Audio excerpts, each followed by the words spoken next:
Good morning.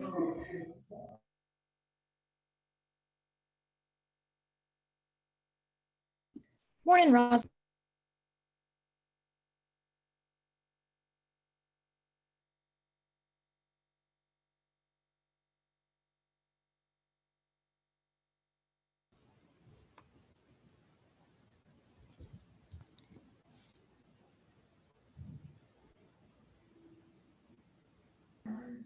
Good morning, Jill. How you doing? I turned 45 this past Monday, so I'm okay. You know it. Girl, I'm about to be 51 next month. I pray to God that before next year at this time, this whole COVID is over. I just pray to God, Rosalind, that people do what's best in their heart, you know. You know it. So you doing okay? Oh, Everything yeah. with you? So for this, I hurt my finger. Oh, wow. Slammed it in the door. Do you remember? That's Jill. Jill. Oh, hi. That's Julie. Hey, Julie. Hello. How you doing That's today? my best friend. Morning. Hi. Hi, Miss Julie. Morning, morning. Good morning. Miss Julie, can I ask you a direct question? And this is what was addressed yesterday in regards to the DD Council, because I was curious but lost in the same situation. Y'all kept on talking about the emergency public health. What does that mean? And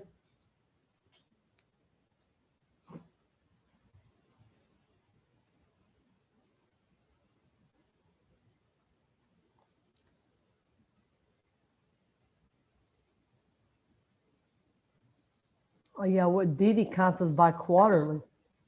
Hi, Michael. Hi, good morning.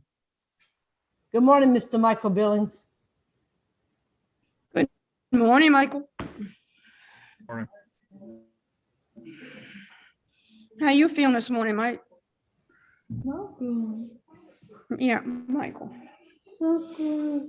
Hold As up. I This tell is my me. 5-year-old, I feel OLD. Yeah, I We have know to feel how young that and feels. hard-spirited. I just turned 45 on Monday, so I just try to let go and not think about it.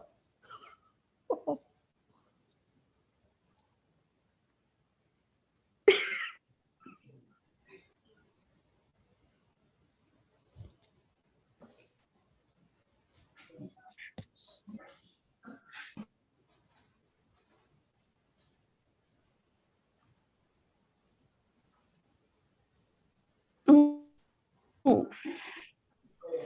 Where's my? All right, Good there's morning. my other friend. What's up? It's now 8:32. If all council members could turn their videos on so I can get a quorum. Good morning, Miss Good Amy. morning, It's Amy. Jill. Nice to Good meet morning, you. everybody.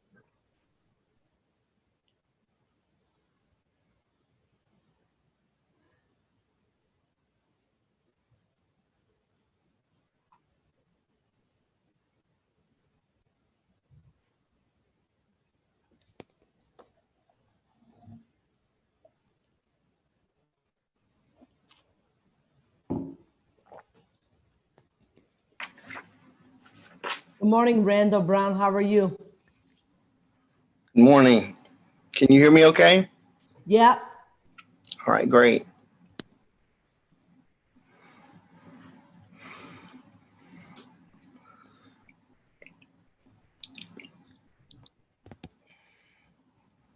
Amy, do we have a quorum present? Yes, sir, we do. All right, great. Thank you. Um, All right, good morning, everyone.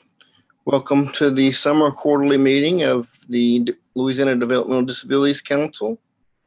I'm the chairperson of the council, Randall Brown, and we will now begin our introductions of everyone. So as I call on your region, please, members, let us know who you are from that region. So for region 1 and 10, Yes, this is Jill Egley. I represent Region 1 and 10, and I'm an advocate for all people with intellectual developmental disabilities in the state of Louisiana. thank you, Jill. You're welcome. Okay, anyone else from region 1 and 10? Hi, this is Stephen Wynn, self-advocate. Good morning, sir. Anyone else? This is Johanno, self-advocate. Thank you, Jill. Good morning. Good morning. Anyone My else name from? Okay, thank you, Rosalind. Good morning. My name is Rosalind and I'm from Region 1 and 10. Okay, I'm a self-advocacy. thank you. Sorry to interrupt you. Anyone else from regions 1 and 10? Hey, I do forgive you on that one, Randall. Thank you. Anyone else from regions 1 and 10 today? Hi, Sid McKee, Vice Chairperson, Louisiana Developmental Disabilities Council. Thank you, Madam Vice Chair. Good morning. Randall, it's Any- Tori Rocker from Disability Rights Louisiana. Technically, I'm in Region 1, but we're statewide, so I'm not sure if I should be speaking up now or later. Good morning, sir. Thank you for being here. Thank you. Anyone else from region 1 and 10 this morning? Okay, region 2. Our members from region 2. Hey, good morning. My name is Michael Billings. I'm a parent of multiple children with developmental disabilities. Also a member of the executive committee and chair of the Self-Determination and Inclusion, Community Inclusion Committee. Thank you. Thank you, sir. Good morning. Anyone else present from region 2 this morning?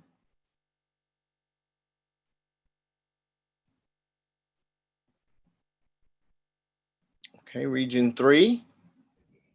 Good morning, I'm Kim Bazile, and I am the mother of a child with disabilities from Region 3. Good morning, Kim. Anyone else from region 3 present?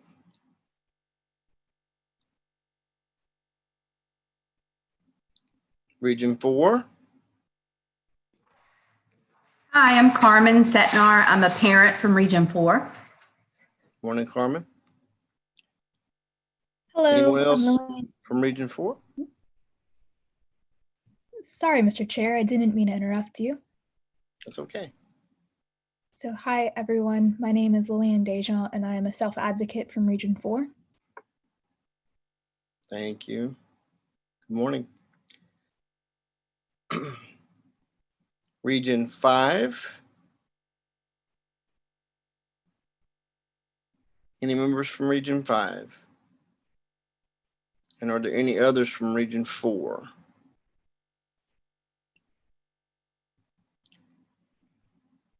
Okay. Region 6.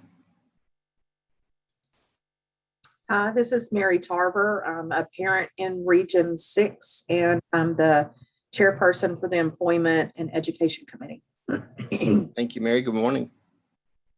Anyone else present today from Region 6?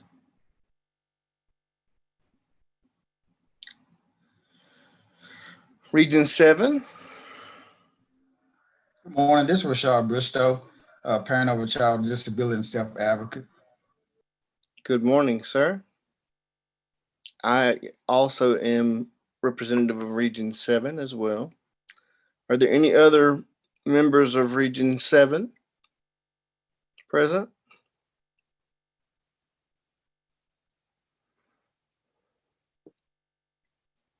Any other members from Region 7 present? Okay. Region 8. Any members present from Region 8 this morning? Okay. And Region 9. Good morning, Brenda Kosei, parent, council member Louisiana Developmental Disabilities Council. Thank you. Good morning, Brenda.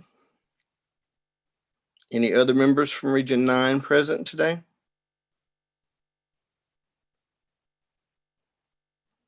Okay.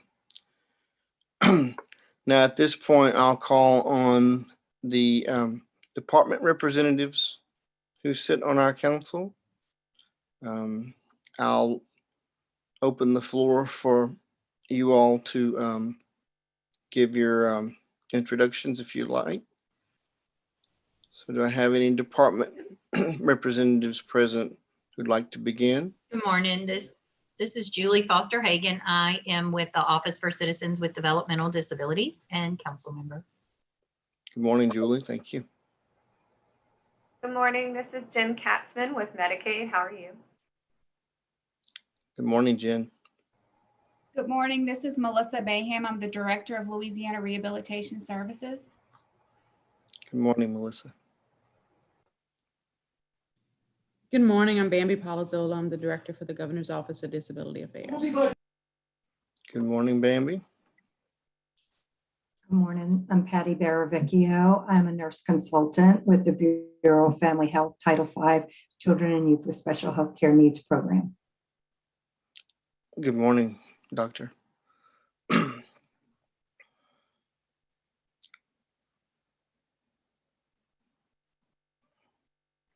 Are there any other department or agency representatives present who have not introduced themselves? Good morning. I'm Phil Wilson. I'm the director of the Human Development Center, Louisiana's USAID and PD Network partner. Good morning, Doctor.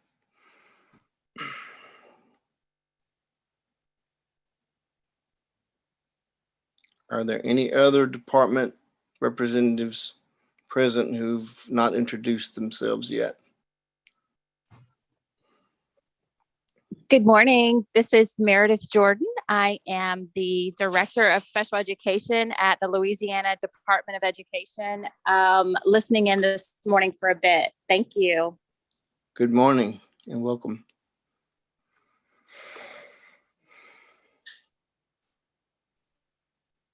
Are there any other department representatives present who have not introduced themselves yet? Miss Nicole Banks, did you get to introduce yourself?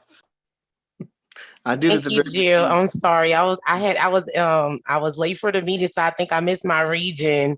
I'm Nicole Banks. I'm Region 3. I am a parent of a child with disabilities, and I sit up on the Louisiana Council, and I sit on the Education and Inclusion, and I sit on the Act 378. Good morning, Nicole. Welcome. Good morning. Are there any other department representatives present who have not had a chance to introduce themselves? Excuse me.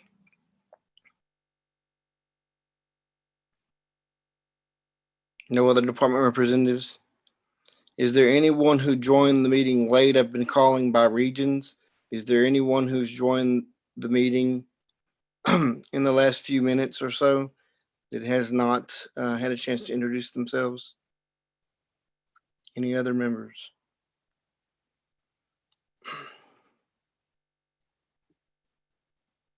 Okay, hearing none, I think that concludes our council introductions. I will open the floor for the public to make introductions if they would like. So just raise your hands if you'd like to be acknowledged, and we'll try to call upon you as we have. Liz Berry has her hand raised. Yes, you have the floor. Good morning. My name is Nicole Learson. I'm a professional registered parliamentarian. Thank you, Nicole. Good morning, Randall. This is Liz Gary from Region 9. I'm a parent in this area. Good morning, Liz. Susan Ryan has her hand raised. Yes, Susan, you have the floor. Good morning, Susan Reen, Families Helping Families of Southwest Louisiana. I'm the parent of a young man. I guess he's still considered young. He's 34. And I'm the director of Families Helping Families. Thanks for allowing us to be here. Good morning, Susan. Thank you very much for being here. And thank you for the work you do. Is there anyone else? Kathleen Canino. Yes, Kathleen, you have the floor. Good morning. Good morning. I'm Kathleen Canino, Region 9, and I'm a parent of a child with a disability.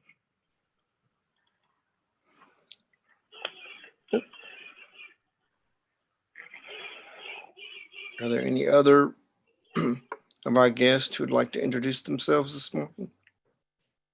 In the chat, Melinda Elliott said, I am Melinda Elliott. I am a parent and I am the secretary of the SAC. I apologize, my internet is poor. Good morning, Melinda. Thank you for the work you do as well. Also in the chat, I'm Nicole Flores, Executive Director of Families Helping Families of Acadiana in Region 4 and parent of a child with a disability. I apologize for my audio issues. Good morning, Nicole. Thank you for being here and thank you for the work you do for the community as well.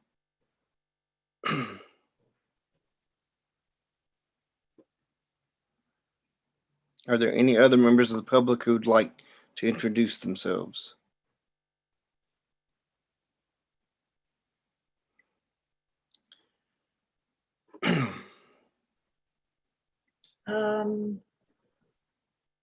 Good morning, this is Yakima Black, President of Latan, L-A-T-A-N, family member, having tech difficulties and can't speak. Good morning, Ms. Black, and welcome. Thank you for the work you do.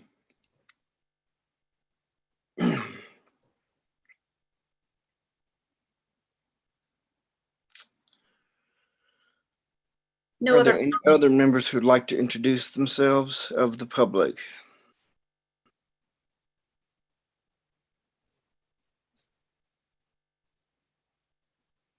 Okay. And one final time, I'll ask if any members of the council who may have joined us late during these introductions, if you have not introduced yourself this morning and you are present, please speak now. Let us know you're here. Miss Brenda Casse has her hand raised. Yes, Brenda, you have the floor. Good morning, Chair. I just wanted to ask, I heard 2 acronyms this morning, and I was wondering if we could clarify SAC, LATAN for the public. Thank you. Thank you.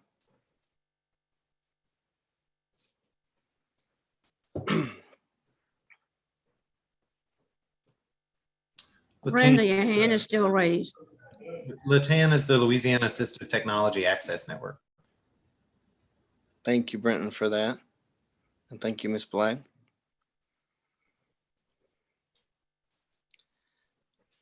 And SAC is the State Advisory Committee, correct? According to what Melinda just placed in our chat box.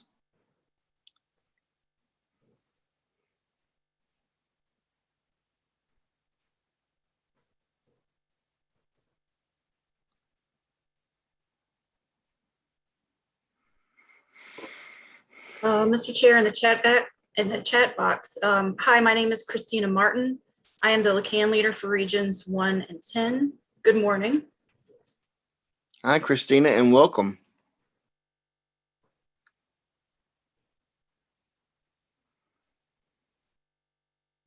Are there any other introductions?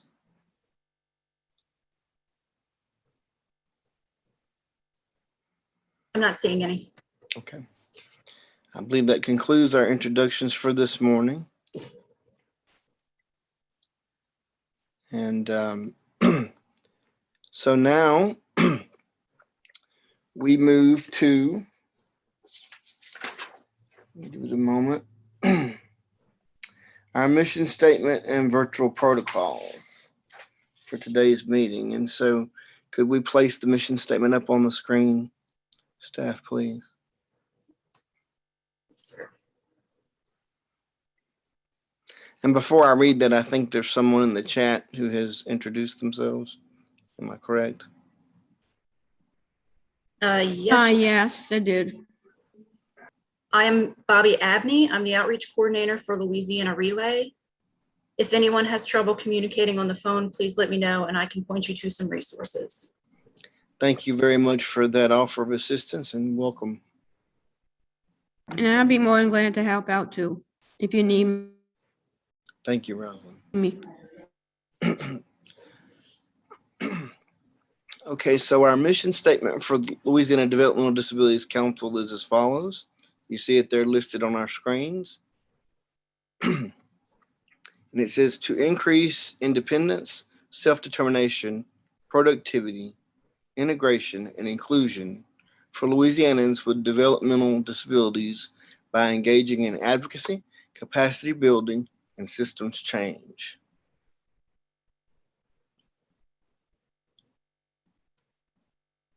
And next should be our virtual protocols and ground rules.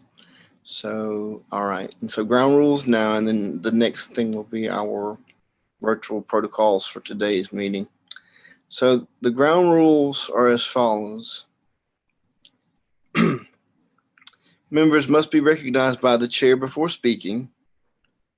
Be respectful of each other's opinions. We will break for 10 minutes every hour and a half. Discuss council business in a responsible manner. Except for necessary, restrict the use of electronic communication during council and committee meetings. Please silence or turn off your cell phones. In this case, I think if you just leave your microphones off until you're called upon, I think that's an acceptable option. Mission statement is posted at every meeting. Be on time for meetings. No alphabets, as Ms. Kosei pointed out. Let's try to state what exactly we're talking about when we talk about various entities or offices. We tend to use a lot of acronyms. And so let's all be mindful of not everyone knows what those are. And so let's try to just say exactly what it is we are referring to when we can. All right. And side conversations are to be kept to a minimum, done quietly and restricted to the subject at hand. And that would include the use of our chat box. Let's please try to keep the chat box for the use of the council business today as we move forward. Okay, the virtual rules for today's meetings are listed as follows. The teleconference meeting protocols are: the council meeting shall be accessible via Zoom and live streamed on YouTube. Council or committee members will participate via Zoom and shall be considered present when they display a live feed video of their face with their first and last. Hold on, I gotta minimize my screen here. Sorry about that, y'all. Do you mean like your first and last name, Randall? Yes, hold on. I'm trying to do something on my screen here real quick.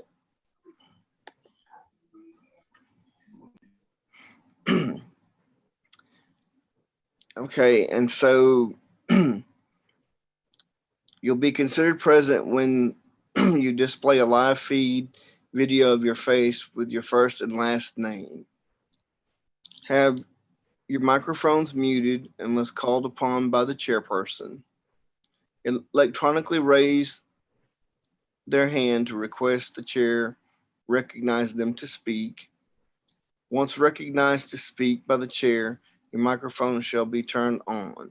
After speaking, the microphone shall be returned to mute. Guests may participate via Zoom or observe meetings live on YouTube. All public meetings shall be recorded and may be made available on the council's YouTube channel as determined appropriate by the chairperson. Public comments submitted during a meeting via any format below shall be considered. During a Zoom meeting, guests may electronically raise their hand to request a comment. Upon being recognized to speak by the chair, the microphone should be turned on. After speaking, the microphone shall be returned to mute. Please post comments relevant to the item under consideration in the chat box. Post comments during the live stream of the meeting on the council's YouTube channel at the link hyperlinked there below. Public comments of a person's character will not be heard. If the comment continues after being asked to stop by the chairperson, council staff may be instructed to end the meeting. The chairperson will notify the executive committee of the occurrence. Council chair will seek guidance to determine if it is legally appropriate to redact or share the video of the meeting on the council's social media. And those are the ground rules for today's meeting, ladies and gentlemen. I know that's a lot to take in, but let's all please try and be mindful of that as we move forward today.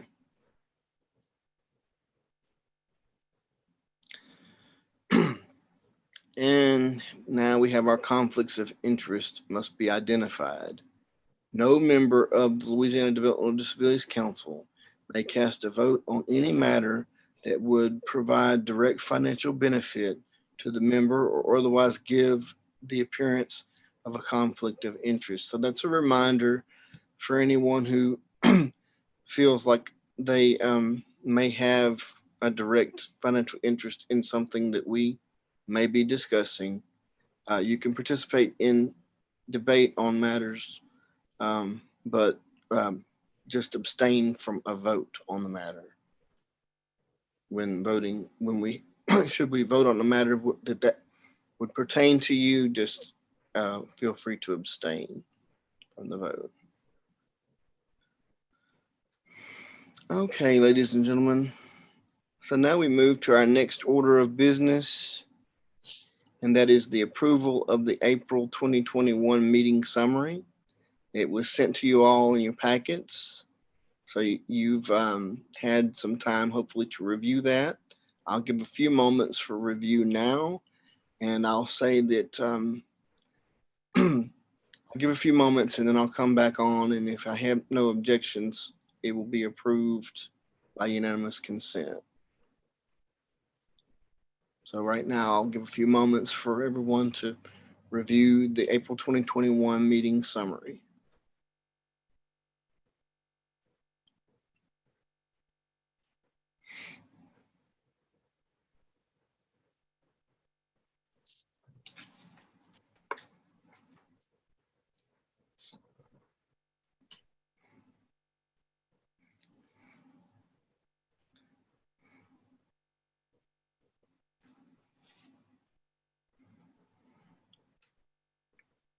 Okay. Do I have any objections, or are there any changes needed to the April 2021 meeting summary?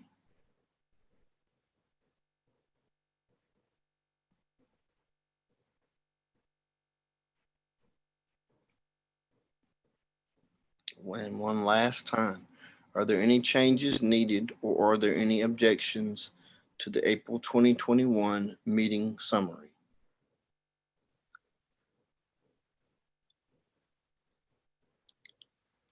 Hearing no objection, the report is accepted by unanimous consent. The summary is accepted by unanimous consent of the council, and no changes were noted.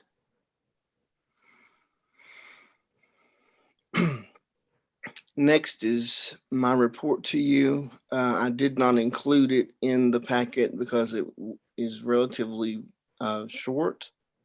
Most of my time for this quarter was taken up by the work at your direction of me after our last meeting, which was our meeting for the selection of our new executive director, and welcome Miss Amy DeVille, our new executive director, and all the welcomes. I neglected to welcome you. So welcome, Madam Executive Director, to your first quarterly meeting. Thank you, Chair. But the last time we met as a body was for the selection of Amy to be our executive director. She accepted, and I was directed by this council to carry out the hiring process, and that took some, obviously some time to complete. Amy's a new state employee, so there was quite a few things to get seen to, but we did manage to do all of that. And by May 17th, if you all will recall, we met on April 28th, and I immediately began, as per your instructions, to set the process in motion. And Amy began her first day on May 17th. So, but between that time, there was quite a bit of work that took place to make that happen. So it did occur, and that took up a lot of my time to make happen. So that's the main thing to report. I was also closely involved. Courtney Ryland, our interim executive director, was involved with the legislative process with our agenda, and I was closely also involved with her. And she, of course, did the public appearances. Due to COVID, I did not publicly appear, but I was in close contact with Courtney just about daily during the legislative session. So that took up a lot of time as well. But as we all know, the outcome was successful, and I'd like to thank every LaCan member, every member of the council, every LaCan leader, everyone for all your hard work. It certainly paid off, and I'm grateful to you all for the work. That's basically what I have for you in terms of a chairperson's report. If you have any questions of me, you can feel free to ask them now. The one thing I forgot to mention, we did just have 2 meetings of our ad hoc committees that we requested, and it's our diversity committee met, which was chaired by our vice chair, Dr. Hyacinth McKee. They met, and there'll be a motion to consider from their work here shortly. And also our youth forum ad hoc committee did meet both this month. And they also have something for our consideration here shortly. So I was in attendance at both of those meetings as well. Now, if there are no questions of me, then Rosalind has her hand raised. Who's that? I'm sorry. Rosalind? Yes, Rosalind. Hi, you was just saying about Courtney and that she will be returning back to us or not? Because no, Courtney has accepted a position at a different agency, I believe, in state government. So Courtney, just about a couple of weeks ago, I believe, now began her new role, and it's not with us. So no, Courtney has left our staff. So who's going to be taking her spot in the meantime? That's yet to be determined. That's one of the things that Amy will have to do as our executive director, is choose the new staff for both that role and our deputy director role that's been empty since the retirement of Mr. Fleming. So that is work that Amy is currently undertaking, but we do wish Courtney well in her new endeavors. And so if that answers your question, are there any others? Jill Eagley has her hand raised. Yes, Jill, you have the floor. Thanks. I didn't know she got a new job or It's okay, anything like Rosalind. that. That's why I was asking. I know Miss That's okay. Amy Thank you for the DeVale. question. Miss Yes, Jill, Amy you have the DeVale. floor. Yeah, I know Miss Amy DeVale is the new executive director for the DD State Council. How long is that term good? Forever and ever? Amy will be the executive director for as long as she wishes to remain, and the council wishes to employ her. Yes, there's So no term. that won't change when we get a new governor in 2 years. No, ma'am, there's no term to Amy's position. She's hired by this council, and she has a contract with us, and it will remain in place as long as she and we see fit. So Well, I appreciate Miss Amy we hope DeVale. it's a long and fruitful relationship. And again, Amy, welcome. And it seems like Miss Amy DeVale knows how to handle all people, especially IDD self-advocates, and try to support the state, because sometimes I need support from the state. If I get lost, I know I can raise my hand. And We'll ask. do everything. I think I can safely speak for Amy and the entire staff and myself as well to let you know, Jill, we'll do everything we can to assist you. Thank you, Randall. Thank you. Melissa Bayham has her hand raised. Yes, Melissa. Hey, good morning. Since it came up, I just wanted to let everyone know that Courtney did accept a position with LRS. She is one of our new Bureau administrators. For those of you who have been around for a while and know my administration, Teresa Milner, who has been with us for a long time, has announced her retirement in January. So we have decided to double encumber her position. So Courtney is taking Teresa Milner's position here at LRS. So just want to let Thank you for that clarification, Melissa. And of course, we wish Courtney well in her new role. Thank you. She's doing a great job. Any other questions of me regarding my report to you? There are no other comments. Okay, thank you. And so next we move into the executive committee recommendations.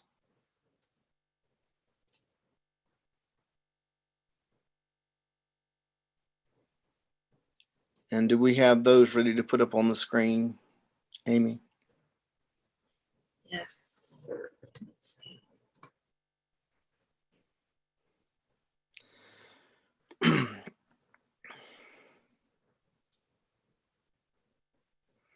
And so we have the two motions I mentioned earlier during my report are from, one is from the diversity committee, and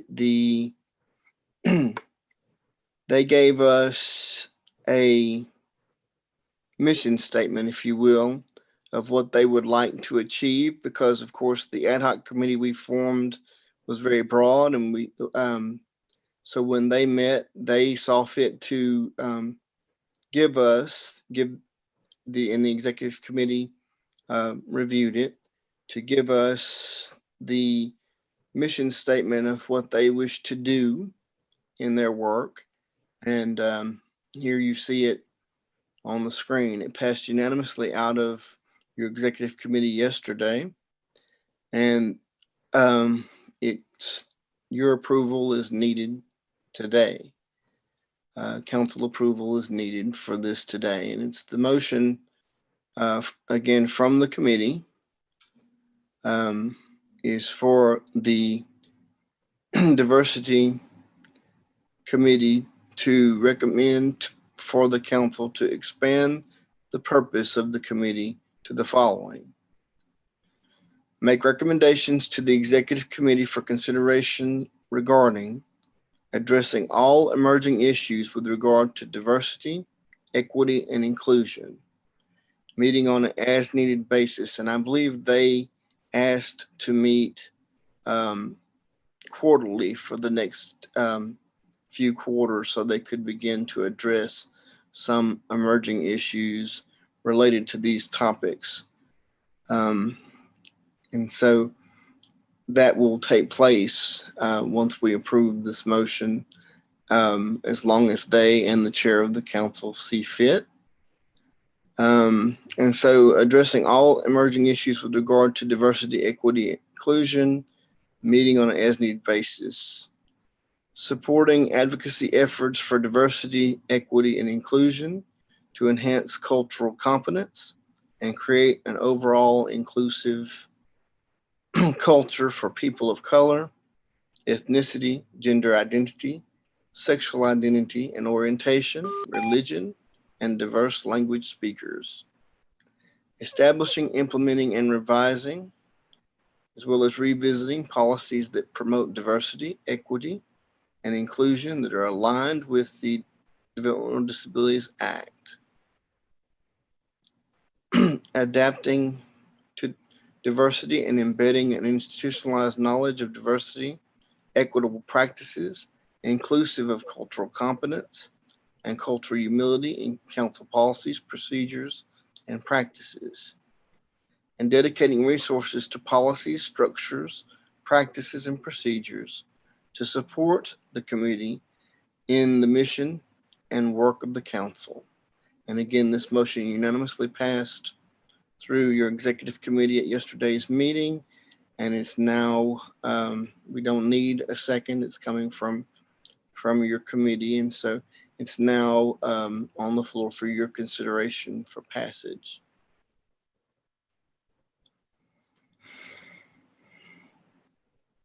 And do we have any discussion?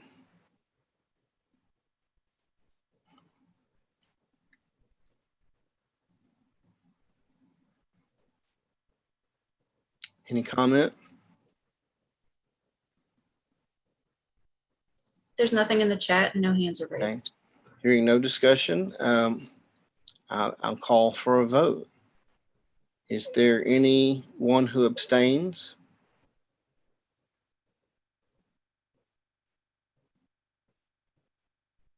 Okay. Is there any objection? Does anyone object to the passage of this motion?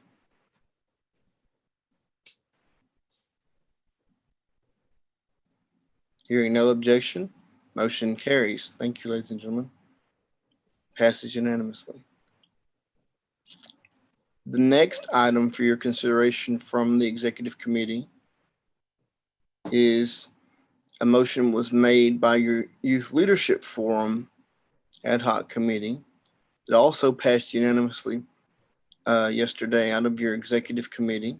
For your consideration now is this motion given to you by the Youth Leadership Forum, and that is to create a Youth Leadership Forum that will teach and empower young people with developmental disabilities, personal and systems advocacy skills, and promote networking with other self-advocates so that they may become future leaders. And that is the mission statement that your Youth Leadership Forum came up with. And of course, they also asked if they could meet on a regular basis, again, until such time as they feel their work is complete. Having just begun, of course, they would like to create a forum that meets this mission statement. So with your acceptance of this motion, they will continue that important work. And again, this passed unanimously out of your executive committee. And it's for your consideration now. No second is needed because it comes from your executive committee. And so I will ask, is there any discussion of this motion from your Youth Leadership Forum ad hoc committee? Any discussion? Rosalind has her hand raised. Yes, Rosalind. All right, how many times we should meet up with our leaders of every region, even with our, like for me, from region 1 and 10. So does that mean we meet up with our leaders once a week or twice weekly? Or how does that This would be, this motion pertains to the Youth Leadership Ad Hoc Committee that the council formed, and they will be meeting, I believe they asked to meet quarterly for the foreseeable future while they would begin to build a forum that meets this mission statement. So that's what we're talking about is the Yeah, that's what I mean, Youth because Leadership that's what I wanted to know. For how are we gonna do that with the form that we need? Do we need to fill that out on a daily basis, or is that weekly basis, or how is that gonna be run? You mean the Youth Leadership Forum? Yeah, They will meet quarterly, I believe, or as they feel is needed. They will let chairperson know, and we will schedule a meeting for them. And if they can obtain a quorum of members, then they will meet and conduct the business of putting together a youth leadership forum again for our community. And we've had, just for background for those who may not know, in the past, we've had a youth leadership forum, but I believe since Katrina, or after Katrina, and as we all know, that's been a long time ago now, that was stopped due to Katrina, and we are looking to restart it. And our council member, Miss Lillian Dijon, has taken on that role, and she and the committee will carry out that work with the passage of this motion as they see fit. And so do I have any more discussion of the motion on the floor for the Youth Leadership Forum?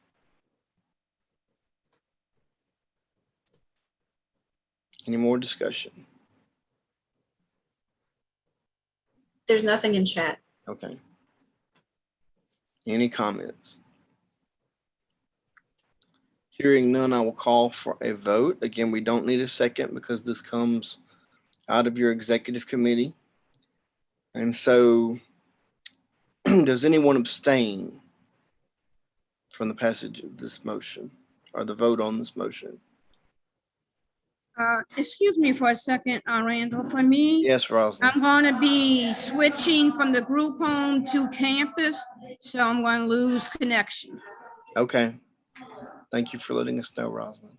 All right. Okay, and so I'll ask again, does anyone abstain from the vote on this motion?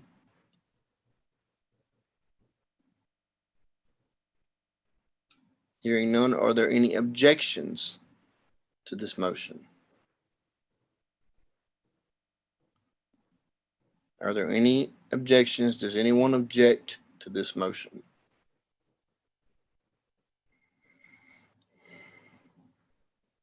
Hearing no objection, the motion passes unanimously. Thank you, ladies and gentlemen.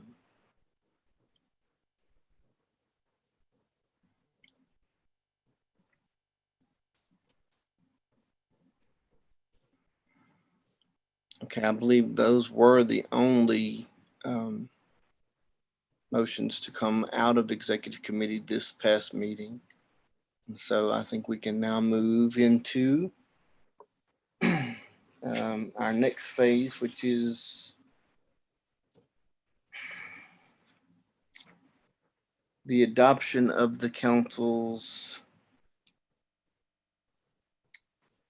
budget. I'm sorry, not budget. The adoption of the council's federal fiscal year 2022 annual plan. And so we have the 5-year plan is what we need to ratify, is what I should say. And so the 5-year plan has been out for consideration for the required number of days, and I received public comment. Excuse me, Chair. The 5-year plan was ratified in January. Yes. The 1-year action plan is what needs to be ratified now. Okay, that's what I thought. I just saw the 5-year plan on the screen. Thank you for that clarification. So the 1-year plan needs now to be ratified. And that again has been out for consideration for the required number of days. The feedback was taken in. And so now we have it before us to consider its passage. And again, it's something we've had, we worked on extensively, the planning committee, and has been out for the required number of days for consideration and comment. And now we need to vote on its passage. So now would be time for discussion. Do I have any discussion with regard to the federal fiscal year 2022 action plan? Jill Hano has her hand raised. Yes, Jill. Yes, Jill, you have the floor, Johanna.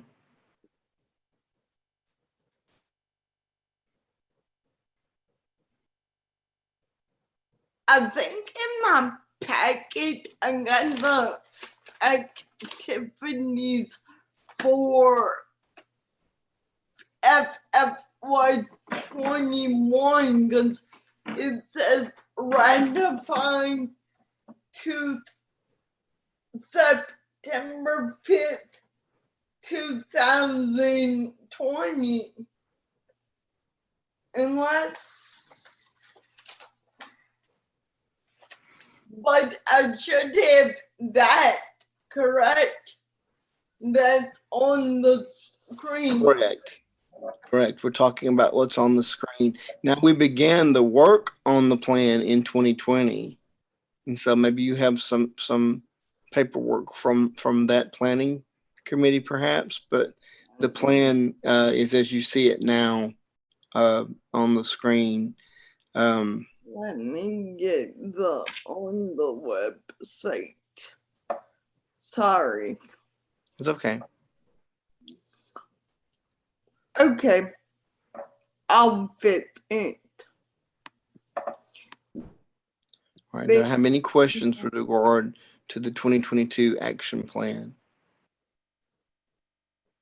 There's nothing in the chat and no one has their hand raised. Okay. And Madam Parliamentarian, I'm correct. I don't need a second for this, right?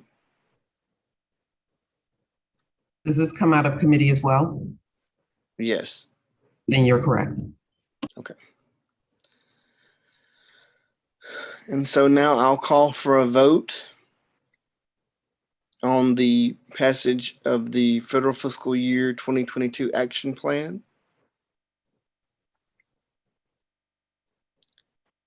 Does anyone abstain from the vote?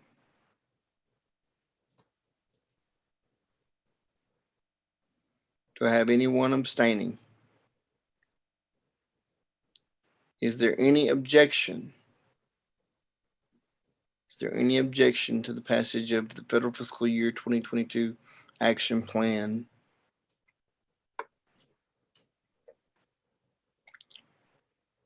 Hearing no objection, the plan is unanimously approved. Thank you.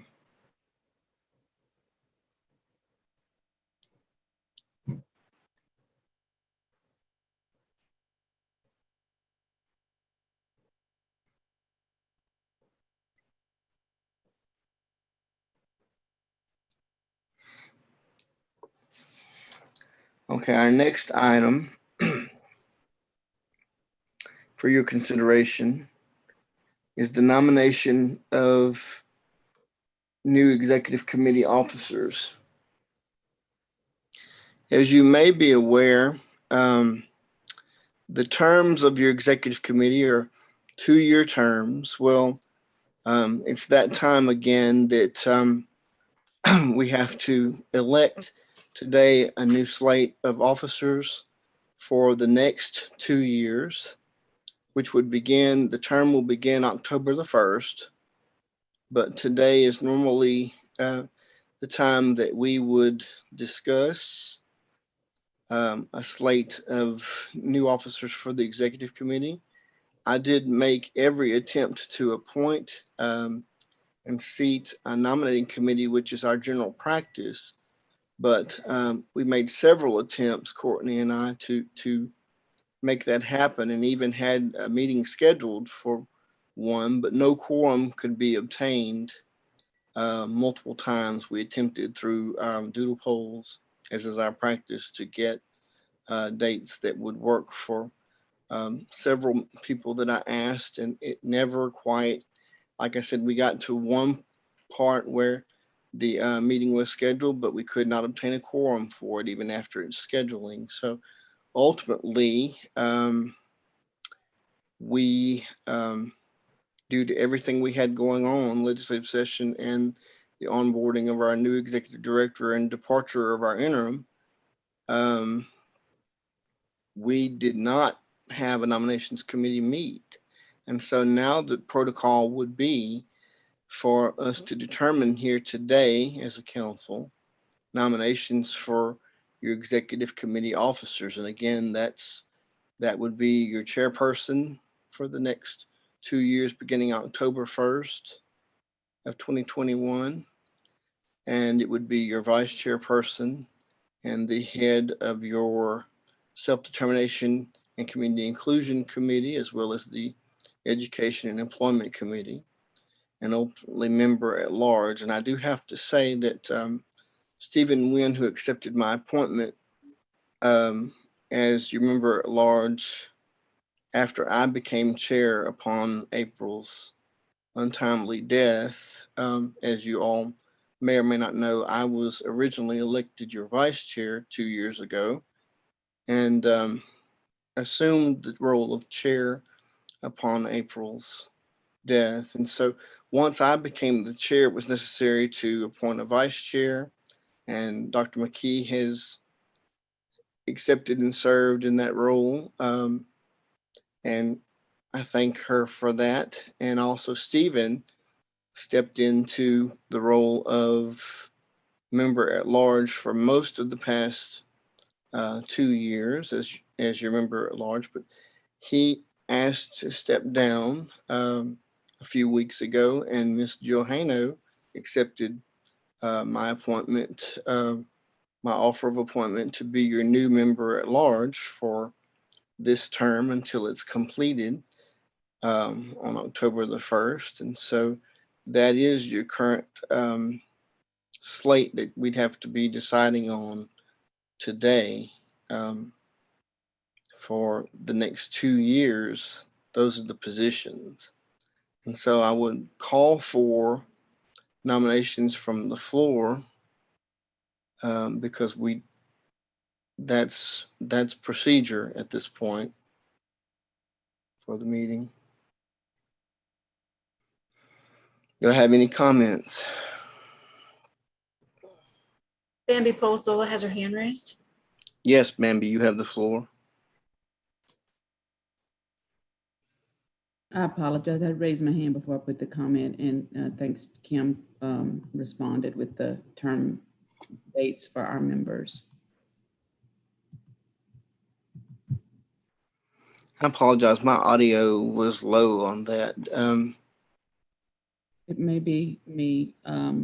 I just had requested what the term dates for all of our members, so we kind of know who's rolling off and give it. Yes, the term date would start. The new term will start. No, that's not what I'm asking. The term dates of each member, and so Kim posted in the chat, like, when do people their terms end on the council? Yes. So we know, who's rolling off and potentially who has the time to serve. Okay, we can see if we can put that information up on the screen. So staff, if we have that list for terms, can we put that up on the screen, please? Here we are. And Randall, while I'm still hopefully acknowledged, typically our executive committee, and I don't know if this is in our bylaws, but in practice has been our self-advocates and family members and not state agency people. That is correct. You are correct. So just You- so anybody would know that we have a limited pool. It's not all of our members who are eligible. Well, I don't know. Is it just practice or is it our bylaw? It's been our standard practice for as long as anyone can remember that the positions of the executive committee are held by your self-advocate and parent membership. So let's keep that in mind with our consideration. So this is the list of members before you. And my term actually ended in January, my official term, and I have been on an officer extension, and that's what happens when you're an officer. If your 4-year term ends while you're an officer of the council, then you remain an officer. You remain in office as an officer of the council until the end of the term you are serving. So I would remain in office, for instance, until the end of this term, which would be October the 1st of 2021. And if anyone is in that situation, then of course, if they are reelected, then they would serve until the end of the next term, which would be a 2-year term. In that situation, which I believe I'm the only current executive committee member that that would apply to. I think everyone's still within their 4-year term at this point.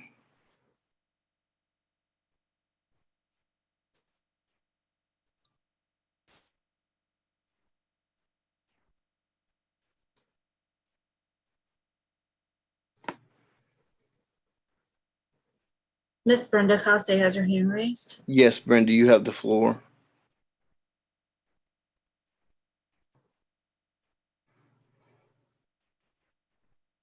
Thank you, Chair. 2 things. One, can we let the public know what this document is? And 2, the screen is very small. Is there any, Okay, we'll see if we can blow that up. This is an Thank internal you. document that the staff uses to keep track of the members of the council and how long their appointments have. Excuse me, Chair. This Yes. particular version is on the Boards and Commissions website, and the link was put in the chat box. Awesome. Thank you for that clarification, Amy. So this is from the website that maintains for boards and commissions the public record. This is public record of our appointment.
Mr. Chairman, may I be recognized?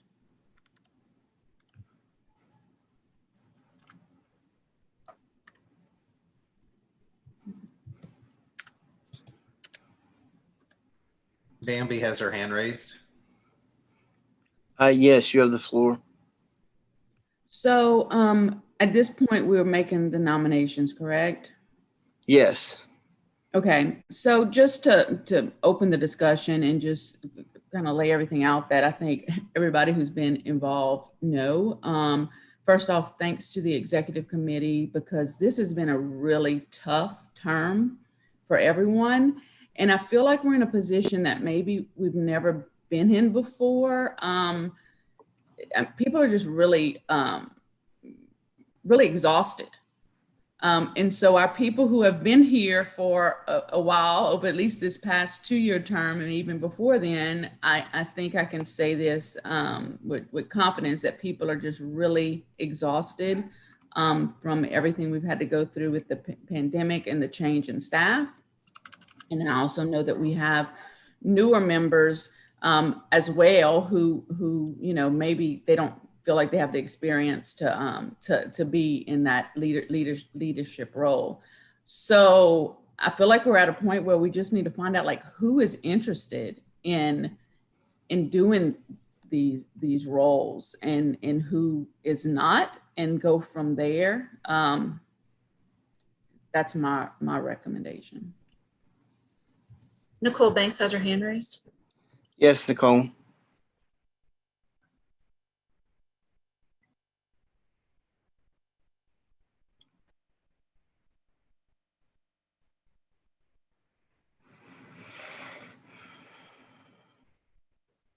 Yes, Nicole, you have the floor.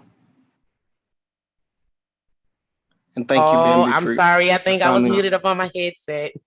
I didn't even know. I'm sorry. So my question was, do they have a description of each position that's available and what the responsibilities are for each position?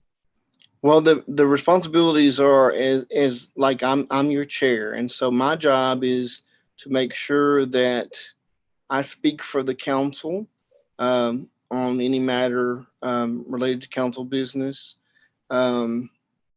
between council meetings, like we meet quarterly.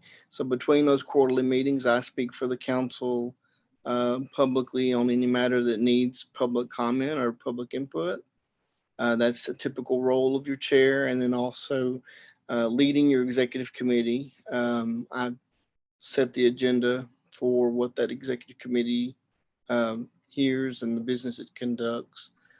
The vice chair assists me as necessary in those duties. Will attend meetings on my behalf if I cannot, that sort of thing. And also the membership committee, which meets when we need to determine new members, is chaired by the vice chair, and that meets as it is needed. So that is the role of your vice chair. And then each of the standing committees have chair people who run those meetings and set those agendas as well. And so those right now are occupied by Mike on self-determination and Mary on education. And that's the role that they have. And they sit on the executive committee in those roles. And we, your executive committee, make decisions for the council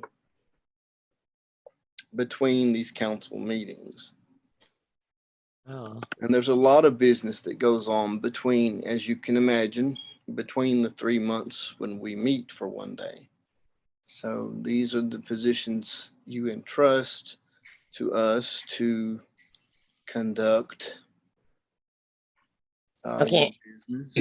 Okay. So while I have the floor, I have one more question. Like my term is supposed to be ended or whatever.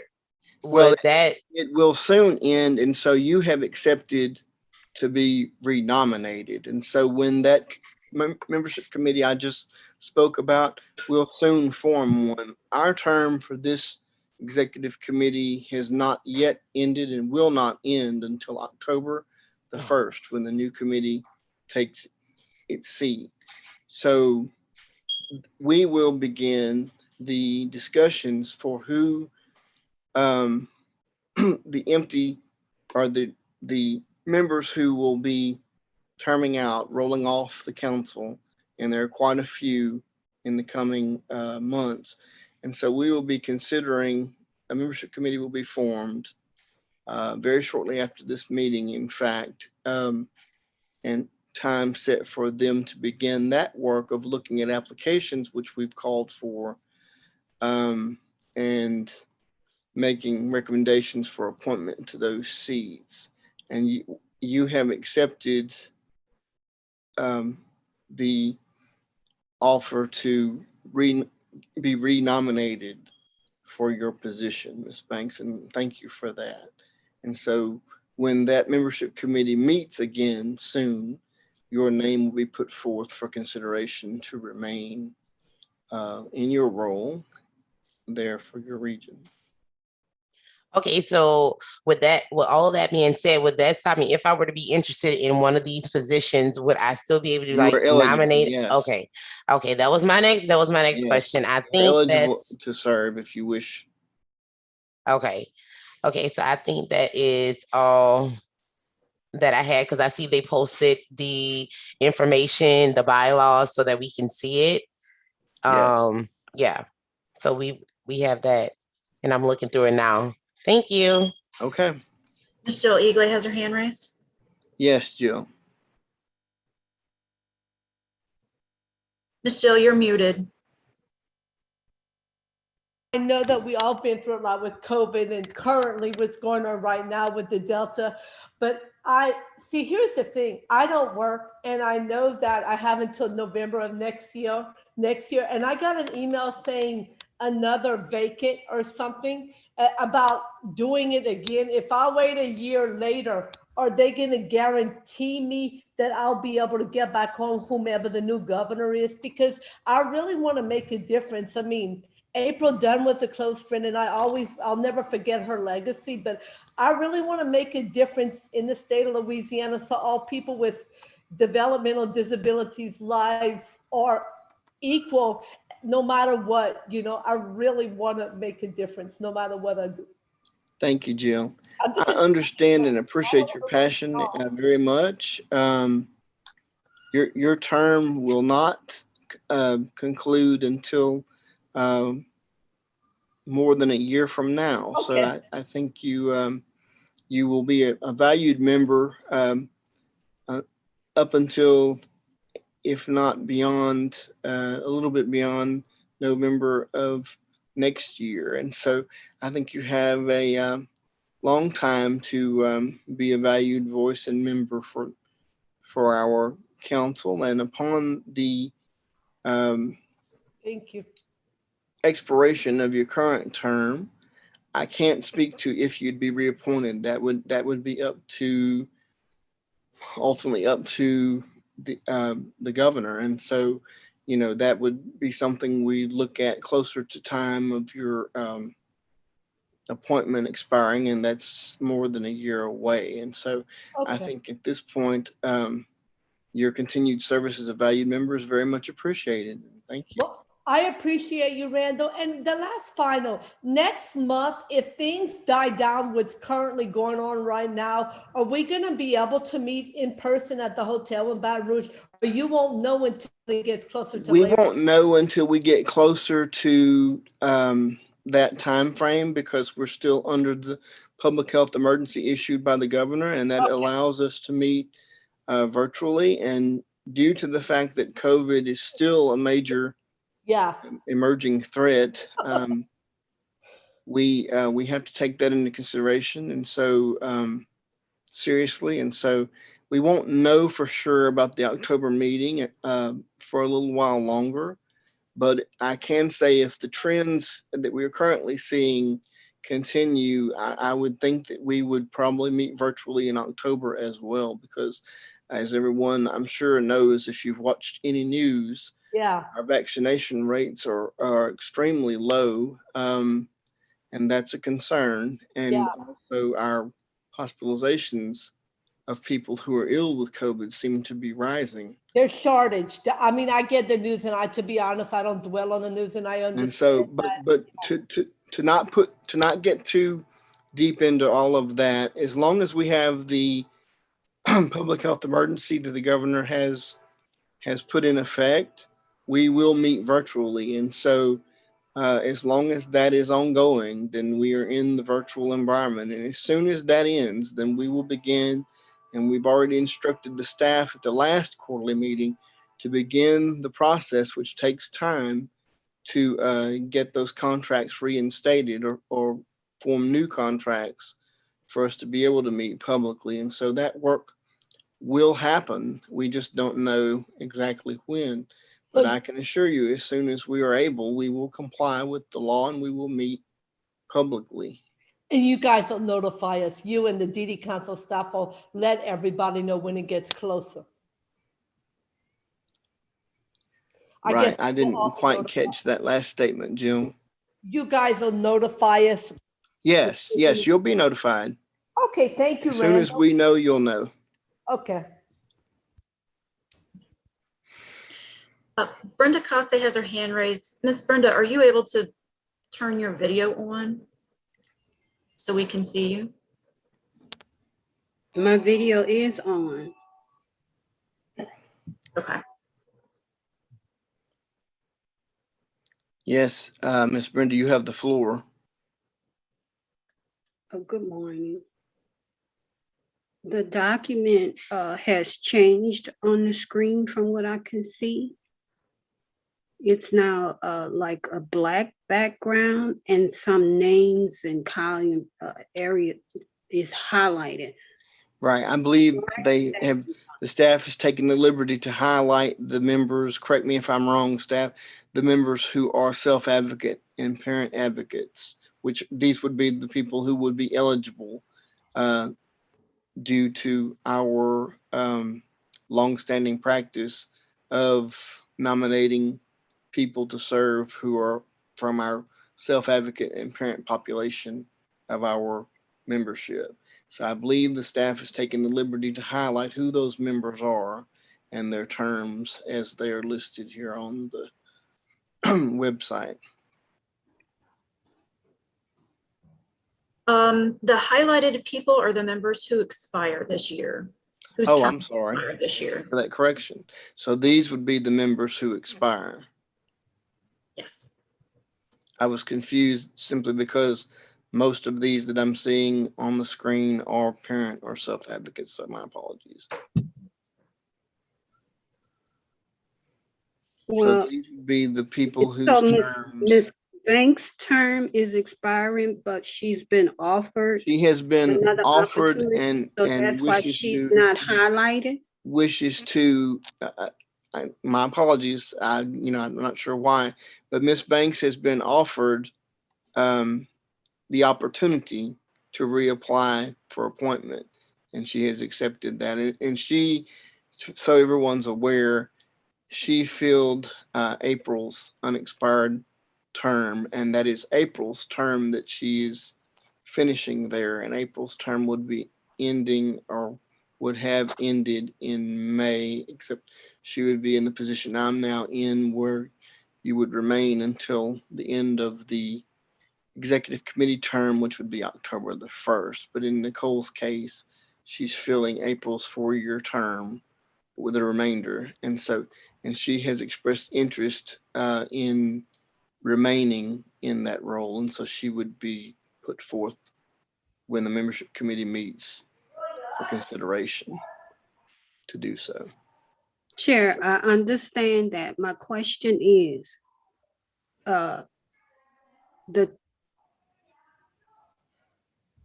council members whose terms have expired has been highlighted.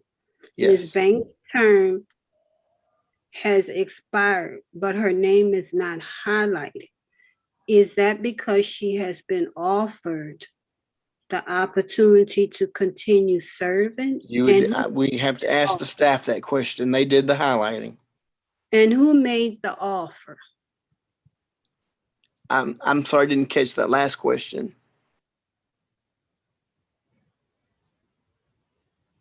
Brenda, I didn't catch your last question. I'm sorry. Chair, she asked who made the offer. It is practice that we make the offer for anyone who's filling an unexpired term of, I believe, 2 years or perhaps 3 years or less. And in this case, she's served for 9 months. And so I made the offer to her if she would like, as your chair, I made the offer if she would like to be considered, that when we form a membership committee, which will be soon, she could put her name forth for consideration. And she said she would like to do so. So her name will be put forth for the membership committee to consider.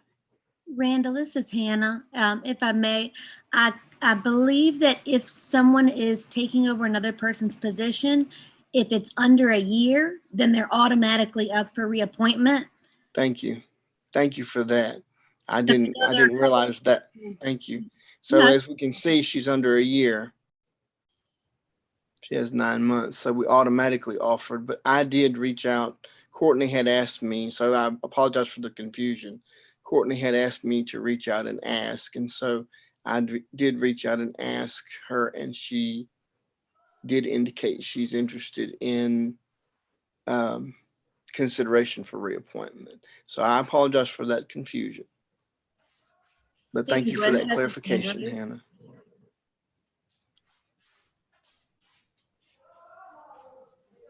Stephen Gwynn has his hand raised. Yes, Stephen, you have the floor. Hi, just for clarification, are we filling in all the officer roles today or just a few of them? We would have the entire slate of the executive committee serves together a 2-year term. And so the two, even though I've made a recent appointment to your old seat, she's just filling the remainder of the 2-year term, which will end October the 1st. And so the goal today is to fill all of your seats of your executive committee, from your chair to your member at large seats. All of us are up, all the seats are up for consideration. Okay. In that case, can I make some nominations? I mean, yes, nominations can be made. I would like to nominate Jill Hano for a member at large. Okay. I would like to nominate Mitch Iddens for Self-Determination and Inclusion Chair. And I would like to nominate Ms. Banks as Education and Employment Chair. Who was Education's nominee? Ms. Banks. Okay.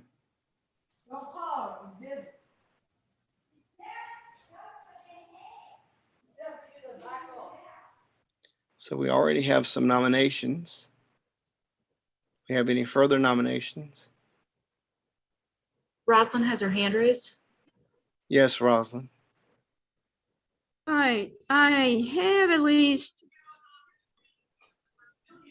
2 questions because I'm looking at like with my name and that on, on the roster, somebody had spelled my name wrong. I have 1, no A in my name. Okay. And 2, I would like to really nominate 2 is Mitch. I like to do Mitch. Okay, so you would second Stephen's nomination of Mitch. That's great. Thank you, Rosalind.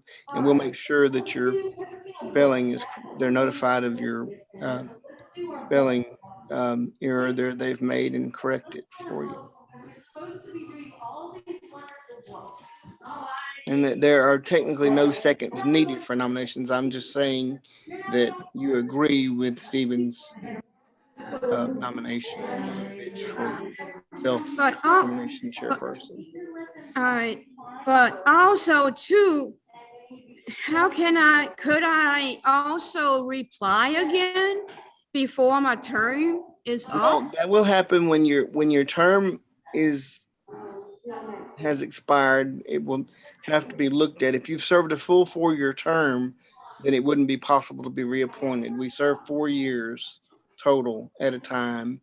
And then once that 4 years is completed, you would roll off and then could reapply later. But I think you have a number. I think you have some time before that happens. So please continue to be a valued member while you're part of the council, and we appreciate it. Thank you, Rosalind. Thank Bambi has her hand raised. Bambi?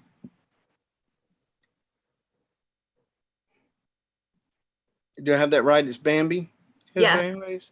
Yes. Okay, Hi. Bambi, you have the floor. Yeah, so I nominate Rashad Bristow for vice chair.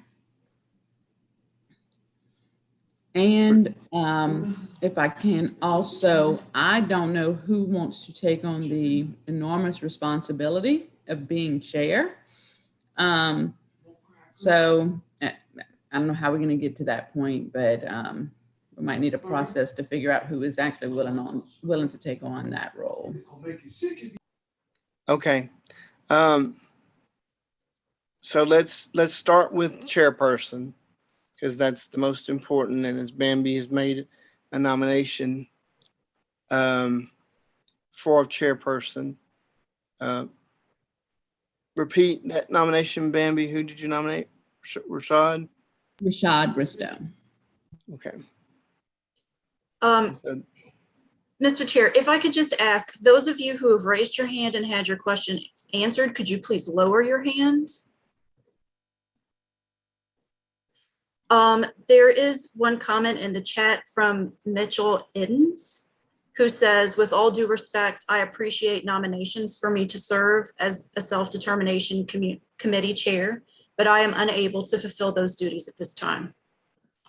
Okay. And so Mitch would withdraw his name from consideration. Thank you, Mitch. We appreciate your service to the council. Michael Billings has his hand raised.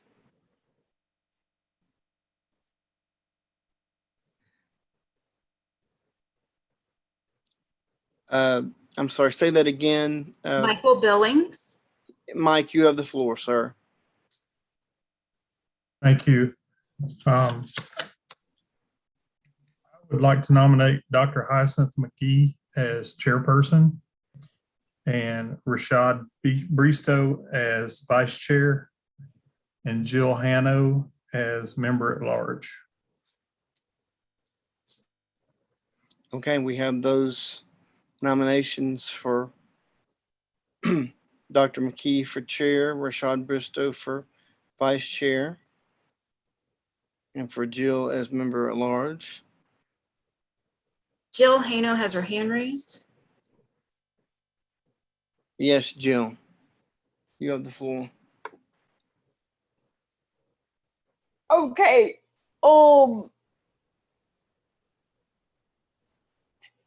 So technically you are finishing April's term, and Dr. McKee is finishing your term. So couldn't you have your own term as chair and Dr. McKee have her own term as vice chair? But with that being said, and no offense to anyone, but that would not inspire change. But technically, couldn't y'all run for y'all's or have y'all's own terms? Because you're serving April's term, means Dr. McKee is serving your term.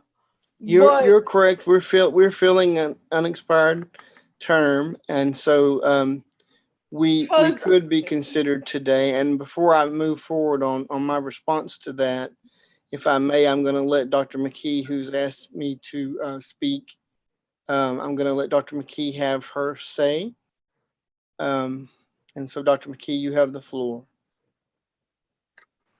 Greetings, council members, and I just want to say thank you all, and thank you for the nomination for chairperson. Each and every one on this call, I feel like I think is qualified to represent the DD Council in a leadership role. I want to empower new people to don't be afraid to take on such a large role and responsibility.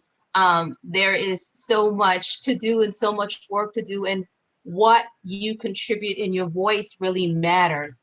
And of course, it can be somewhat frightening and challenging in the beginning, and not everyone is going to always like agree with everything that you say, but you have to know that your voice matters. And so I want to empower some of our new people to come on and step up and join this leadership role.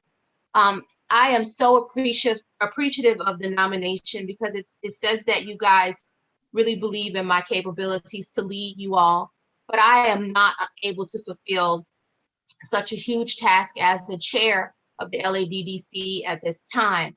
However, I will consider another executive committee appointment, something that's more aligned with my expertise that I believe that I can contribute wholeheartedly. And I have not made that consideration known because I'm unaware if self-nominations are allowed at this time. But I will say that I will not be able to fulfill the responsibility as chair for perhaps another executive committee consideration. Thank you, Madam Vice Chair. And to the point of the chairperson is the most important role to be filled. So I'll take a point now of personal privilege as we talk about this and say that I am filling the unexpired term of April, who, of course, died during this term, which is unprecedented. I had never, to my knowledge, happened in our history. And so I stepped in. And so for the past 16 months and for the next little over 2 months, I'll still be filling that role as your chair of this council. I was vice chair elected by you 2 years ago now. And so for the by the time I'm done, it'll be 18 months of service as your chair. It has been a long and arduous task that I was tasked with. And while I greatly appreciate, Jill Hano, your desire to ask me if I'm willing to serve again, in all honesty, I really would like to be able to finish the term as is necessary and conduct a smooth transition to a new, fresh leadership for you all. I think you are in a place where, although this is uncharted territory, we have a new executive director, and there are lots of work still to be done. And I'll be active until the very last day of this term, which is October the 1st. But I really would not like to remain chair for another 2 years. The last year and a half has been a lot of work, and I do have some personal health issues as well as I do work full time. And so I think it appropriate and necessary for a new, fresh perspective to step into the role. And I greatly appreciate, Jill, you saying that we could continue, but I would really ask to not be considered to remain for the next term. Nicole Learson has her hand raised. Yes, Nicole. Good morning. I do apologize for the interjection, but just to help the process along, one, self-nominations are allowed while there are nominations coming from the floor. Two, nominations should start with one position at a time listed according to the bylaws, which would mean that at this time you should ask for nominations for the chair only. And then when all of the nominations from that position are in, you can then move on to the next position, which is vice chair, and then the chairpersons for self-determination, committee, inclusion, housing, and health, education, employment committees, and then finally the member at large, one at a time, which will then help the staff who's recording these nominations to make sure that they get all of the nominations that come in accurately, and then that you're able to repeat each of those nominations for each of those positions, and then vote on those positions one at a time accordingly.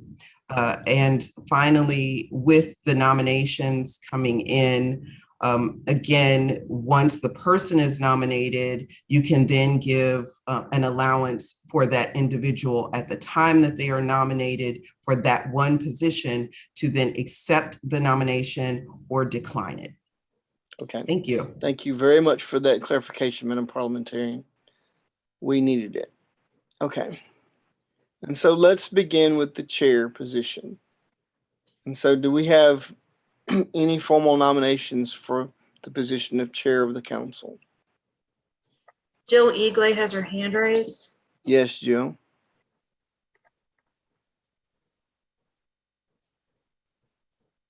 Jill, you're muted. Okay, Randall, I'm confused about what's the topic. What are we all talking about? I'm sorry, Jill, I didn't catch what you said. You're talking about different, I guess, committees or different. Yes, what we're doing now is we'll be going through one by one nominations for each of the seats of the executive committee, and the first seat is chair of the council. Okay. And so I'm asking for nominations for who will be the next chair of the council starting October the 1st of 2021. Oh, okay. Bambi Polizzola has her hand raised. Yes, Bambi, you have the floor. I nominate Rashad Bristow for chair of the council. Rashad, you have been nominated, sir, for chair of the council. I accept. Thank you, sir. And Mitch, I believe you wish to be recognized, sir. Mitch Iddens. You have the floor. Thank you, Mr. Chair. Randall, I'm sorry, I was just wondering how I raised my hand. Do I do that in the chat? Under panelists, Mr. Mitchell. Under panelists? It says under participants, and we'll have all our names, and then it's Oh, I see. Thank you, Jill. I In see it. between See it now, share Mitch. screen and I think he you're gonna sees it see now, like a Rosalind. Thank hand. you. Thank you, guys. I see it. Thank you. Okay. Rosalind has her hand raised. Yes, Rosalind. Well, I would really like to have on chair on a on that is Bambi. Bambi can't be nominated. She Oh, is I'm a sorry, part of wrong state name. government. my mistake on that one. I don't know okay. what I was thinking. It's okay. Y'all got pulled pork fries and chicken on slide. Who is them tomorrow? What about Mitch? So we have Mitch has already declined nomination. So I think it's safe to say that he would can you not. give me the rundown on the names again, Well, please? we're asking for names, and so let's let people put them forward, okay? So right now we have Rashad Bristow has accepted Bambi's nomination to be chair of the council starting October the 1st of 2021. Mitch Iddens has his hand raised. Yes, Mitch, you have the floor, sir. Thank you, Mr. Chair. I'd like to nominate Matt Rivera as chairperson. Thank you, sir.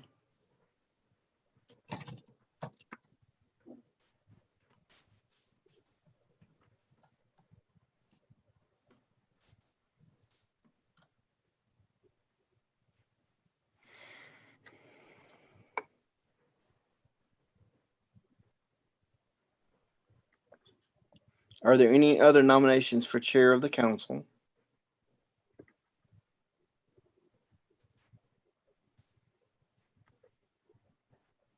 Mr. Randall, I'm sorry, could we hear from Matt whether or not he accepts the nomination? Is he here? Matt is not here this go round. Oh, I didn't realize that. Yeah, he's out of town for this quarterly meeting. So I guess should we keep his name up or take it down at this time? So we can move Doesn't forward? Matt represent an agency? He's an agency rep. And he would not be able to be nominated anyway. We are looking at, thank you, Mitch, for that, but we would be looking at self-advocate and parent. Okay, thank you, Randall. Thank you for that clarification. We can take his name off. For the role, so we can take Matt's name off. I will do that. Rosalind has her hand raised. Yes, Rosalind. Hey, I looked at the listing. What about my friend Brenda? Could we do her? Brenda Kosey. Yes. So you nominate Brenda Kosey for chair of the council. Yes. And so Brenda, would you accept the nomination?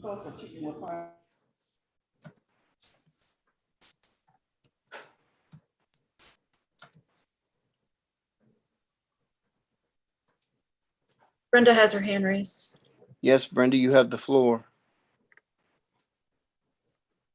Good morning, Brenda Kosey. Chair Brown, I have served as the vice chairperson in my previous term, and that was also the chairperson of the membership committee. And my posture was, when at all possible, to have a self-advocate to serve. So I respectfully decline the chairperson position. Thank you. And so she has declined, and so we will remove her name from consideration as chair. Thank you, Ms. Kosey.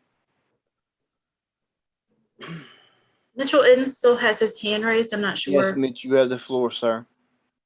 My apologies. That was unintentional. Okay.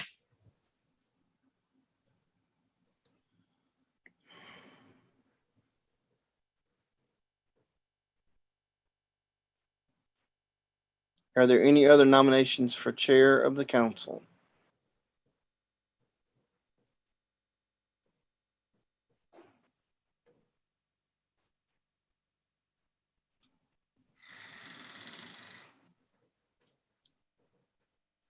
We have any other nominations for chair?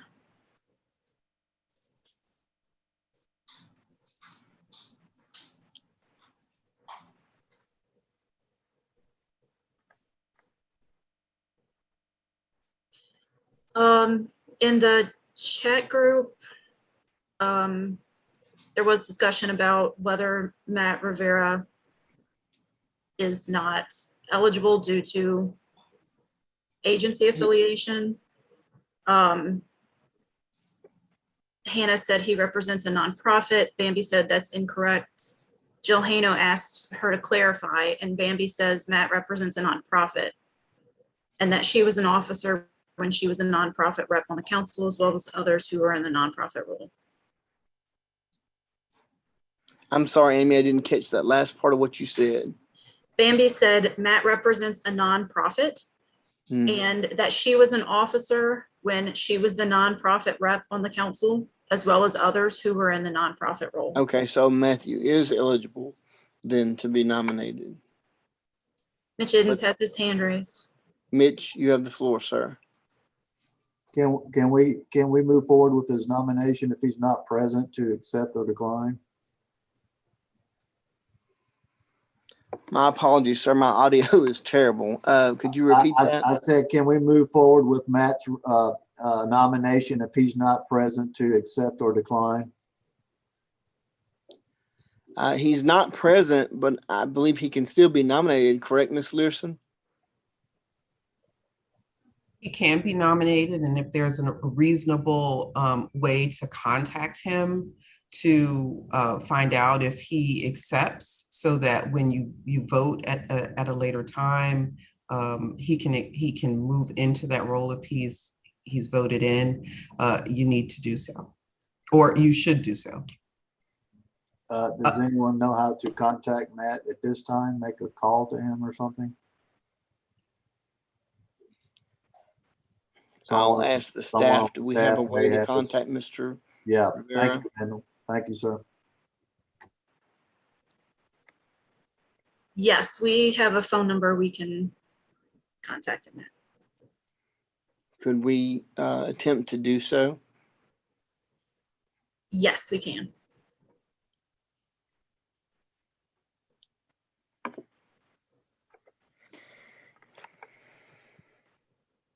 Make you sick. If you eat that potato salad too fast. This is Bambi. Yes, Bambi. Can we, maybe a way to approach this is to see if we get seconds for those nominations. If there's no second for Mr. Rivera's nomination, then it's a mute I don't point. think nominations traditionally need seconds. Am I right, Madam Parliamentarian? That is correct. There are no seconds required for nominations. Thank you.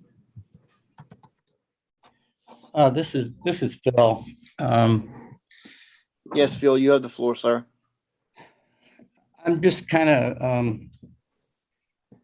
not sure. I feel a level of discomfort with Matt's nomination. Matt has a role with Louisiana Nursing Home Association, which, as the council should be well aware, there's a sort of a tension and a potential conflict of interest between the beliefs and incentives for that organization and the beliefs, the values, the vision for people with disabilities who wish to live and fully participate in all aspects of life in the community as we're directed to support as by the DD Act. So I wish Matt were here to have this discussion. As do I, sir. Thank you. Pardon me? Please continue. That's all. I don't know what we can do about that. I'm not trying to railroad a nomination or something, but I feel like if we don't have this open, I don't know if there's a way to delay this conversation until Matt can be part of the conversation. It's uncomfortable, but I think it's important to get it out. You're correct. It's an important conversation to have, and thank you for putting the perspective out there, sir. Bambi has her hand raised. Yes, Bambi.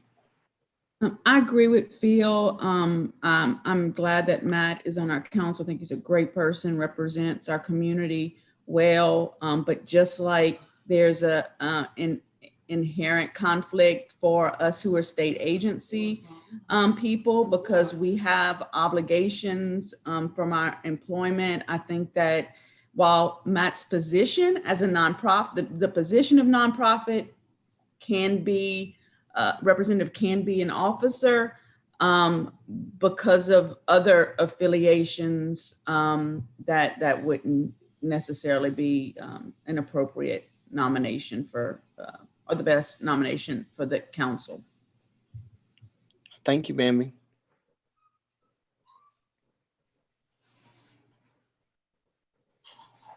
Are there any other nominations for chair of the council?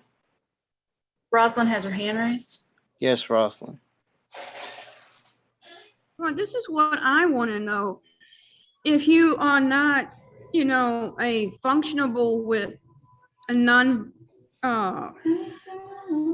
what is that, nonprofit, how can you really do anything if you're nonprofit? No, it's nation, because how can you do anything? Or, have a chairperson with a nonprofit? But even, what about Nicole? Can she run for chairman? Nicole Banks? Yes. That's my We other can question. certainly nominate Nicole.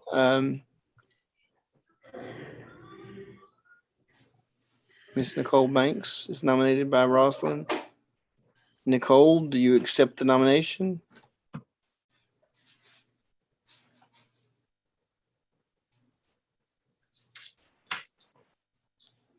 Can I have like 2 seconds or 2 minutes to think about it? Because they nominated me for the education one, and I'm already sitting up on there, so I see a Well, word that's. we are starting, nominations are happening now. We talked about nominations, but okay. nominations really began with this process when the parliamentarian intervened, and we're doing one by one.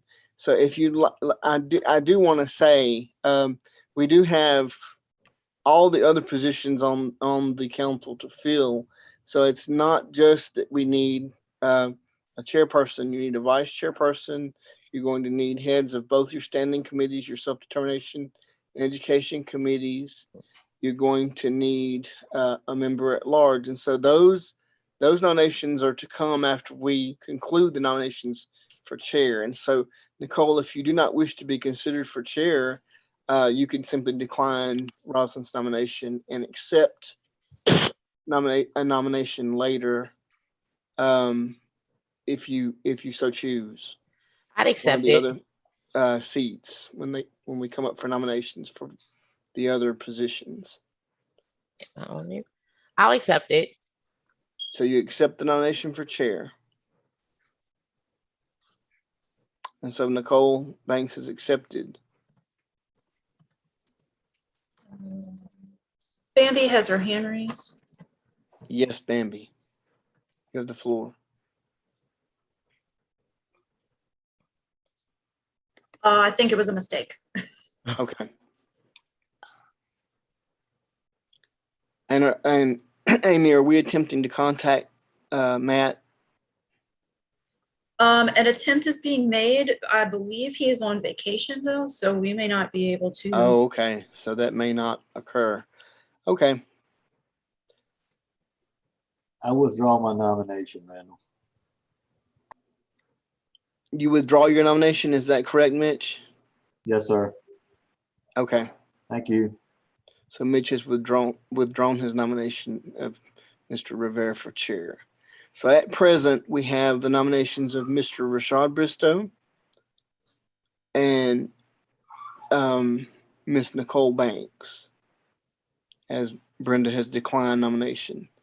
And so at present, you have the consideration of Mr. Rashad Bristow and Miss Nicole Banks for chair of the council.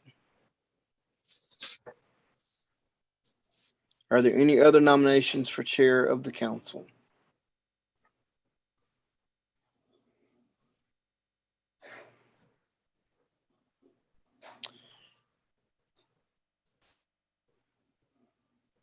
Do we have agreement to move to close nominations for chair of the council? As in, these be the two candidates. Mary Carver has her hand raised. I'm sorry. Yes, you have the floor. Make a motion to close nominations for the chair. Okay, thank you, Mary. Actually, I think Hannah just told us that Matt has accepted the nomination. Is that correct? Yes, that is correct. So, Mitch, you had withdrawn your previous nomination. Do you wish to, before we close, do you wish to renominate Mr. Rivera since he's accepted? No, I do not. No, I do not, Randall. I think it's ready to move forward. I think we're ready to move forward to vote. I'm going to stick with my to withdraw his nomination at this time. Okay. Mary Tarver still has her hand raised. Yes, Mary, you have the floor. Oh, okay. That was a mistake. Okay. Liz Gary has her hand raised. Yes, Liz, you have the floor. Good morning. Thank you, Randall. I just wanted to, and it's just, I mean, obviously I'm from the public, but I don't personally know Nicole, but I do personally know Rashad. He did go through some programs I'm familiar with. I won't say too much because I don't want to violate any privacy, but I do know the kind of person he is. He is a strong, determined individual. He has great leadership skills, and I've had the pleasure of working with him for quite some time on some of that. And so I just wanted to let the public know and the members know that he is a very powerful person in leadership roles. So I just wanted to share that. Thank you. Okay, thank you, Liz, for that. And so the nominations as we currently have them are for Mr. Rashad Bristow and Miss Nicole Banks. Do we have agreement to close nominations for chair of the council? If there's no objection, we will close by unanimous consent. Dr. McKee has her hand raised. Yes, Dr. McKee. Thank you, Mr. Chair. This is not an objection. This is just a way to make sure that people, as much as I appreciate Liz Gary's comment and of course her advocacy and the work that she has done greatly around the state, and I recognize that she was giving a good comment as it relates to Mr. Bristow's abilities and what he has done. But I think in doing so, I do not want to give the appearance that we are offering additional credence or information to one person's capabilities or abilities over the other. I think comments like that we should hold until after the election process is made. And so again, I appreciate the public for that compliment and that comment on one of our council members, but I'm sure if Ms. Banks was given the opportunity, there will be individuals from the public that can speak to her areas of expertise and knowledge as well in disabilities rights and advocacy. So again, Mr. Chair, I just want us to caution ourselves to not entertain comments that could appear to sway the vote for one or other candidate. Thank you so much for your time. Thank you. Thank you for that point of clarity. We certainly do believe that both candidates put forth do hold the values and are certainly valued members of this council. And so, and I thank them both for putting their names forward.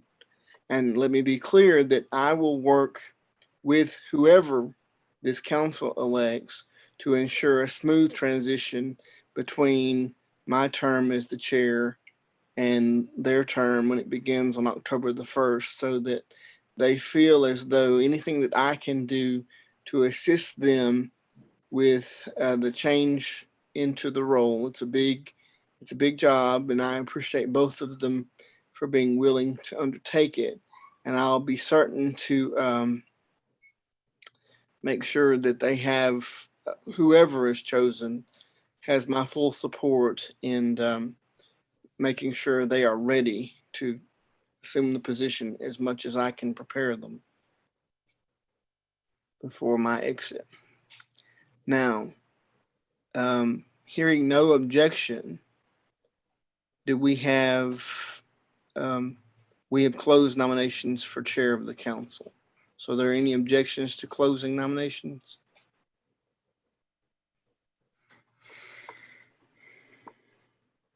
Now, Randall, what was that again? I had stepped away.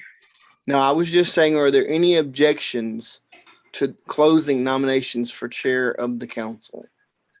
So that these would be the two nominees for chair of the council, Mr. Rashad Bristow and Miss Nicole Banks. Are there any objections to the close of nominations for chair of the council?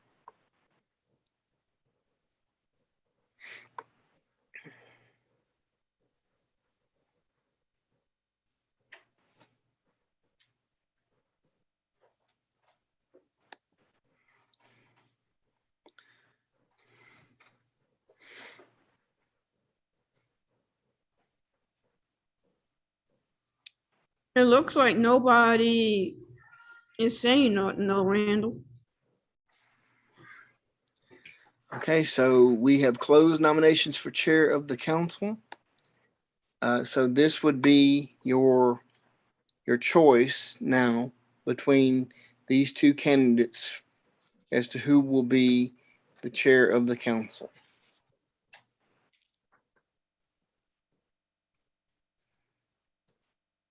So you have a choice between Mr. Rashad Bristow, and this is to the membership of the council only.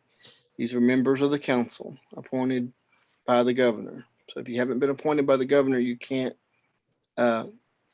vote. You could speak to it, but you can't vote. You have to, members who are appointed by the governor can vote.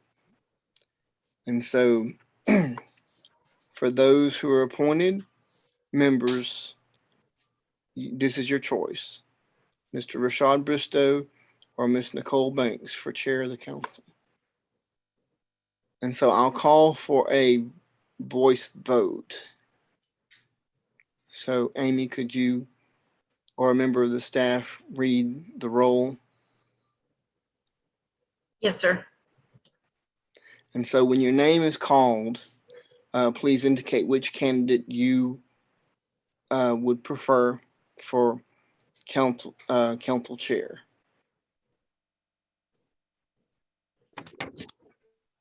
Nicole Banks. Nicole Banks. Dr. Baravecchio.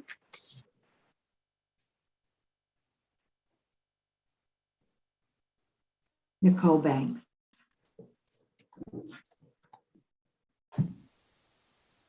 Kim Bazil. Rashad Bristow. Melissa Bayham. Rashad Bristow. Mike Billings.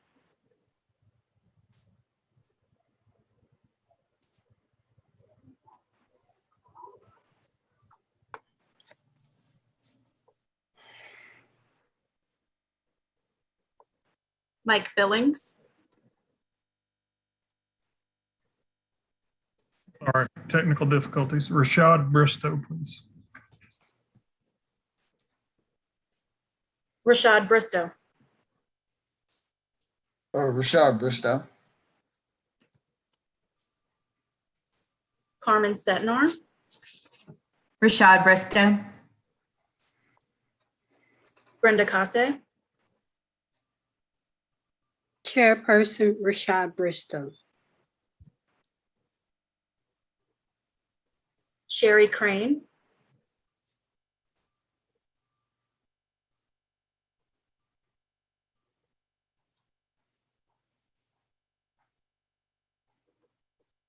Ms. Sherry Crane.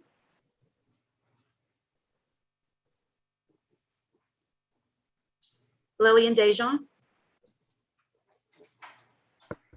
Rashad Bristow. Jill Eagley.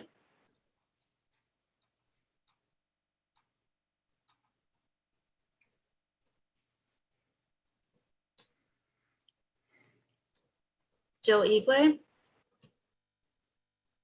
Rashad Bistro. Julie Foster Hagan.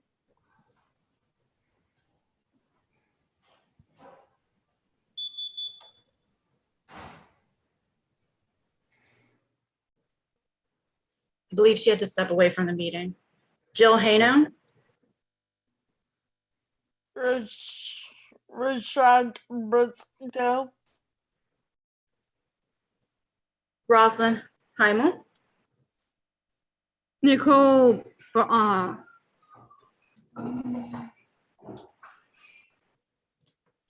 again, B.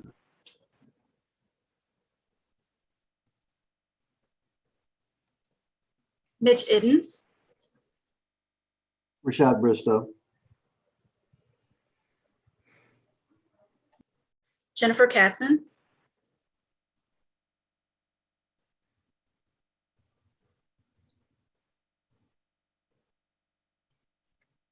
Jennifer Katzman. Dr. McKee. Rashad Bristow. Stephen Gwynn. Mr. Rashad Bristow. Bambi Polizzola.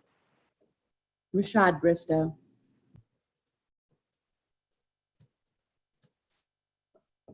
Mary Tarver.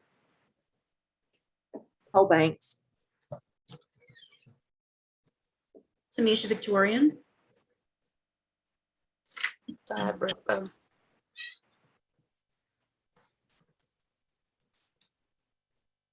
Crystal White.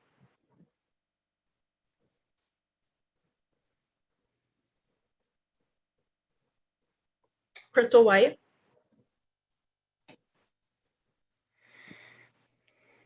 Dr. Phil Wilson, Rashad Bristow.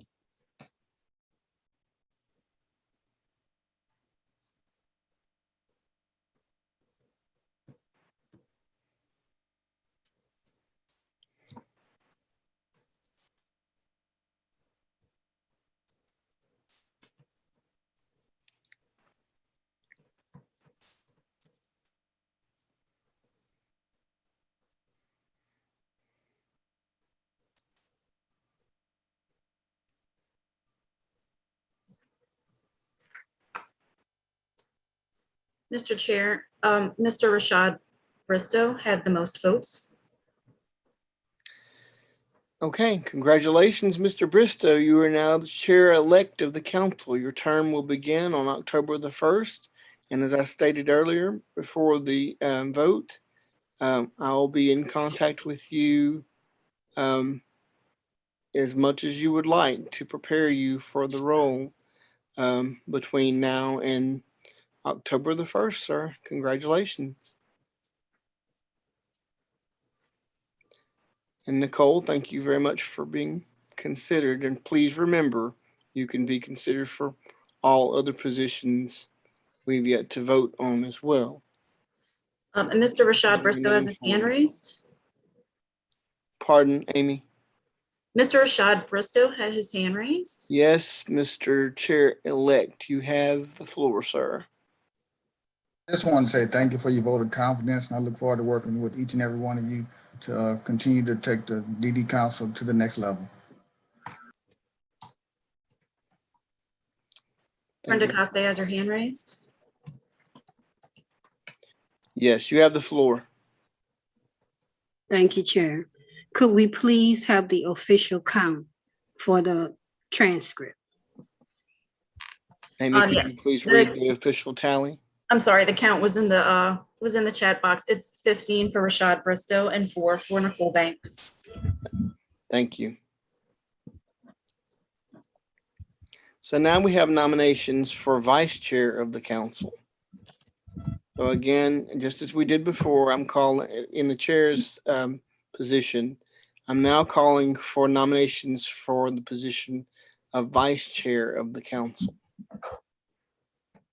Stephen Gwynn has his hand raised. Yes, Mr. Wynn, sir, you have the floor. Hi, I would like to nominate Miss Mary Tarver for vice chair. Mary Tarver, you have been nominated by Mr. Stephen Wynn for vice chair of the council. Do you accept? Stephen, I appreciate it, but no, I'm going to decline. Thank you, Mary. Mary has declined Stephen's nomination as chair. Do we have any other nominations? For vice chair. Do we have any other nominations for vice chair of the council? Michael Billings has his hand raised. Mr. Billings, you have the floor, sir. Good morning. I would like to nominate Crystal White for vice chair. I understand she's available by phone. She's out today with sick child. She's accepted your nomination? Yes. Okay. So Mr. Billings is nominating Crystal White for vice chair of the council, and she's accepted the nomination by phone, as she's not present today due to her sick child. Tamisha Victorian has her hand raised. Yes, Miss Victorian. Thank you, Mr. Chairman. I'd like to nominate Ms. Nicole Banks for vice chair. Thank you, Ms. Victorian. Nicole Banks, do you accept Ms. Victorian's nomination for vice chair of the council?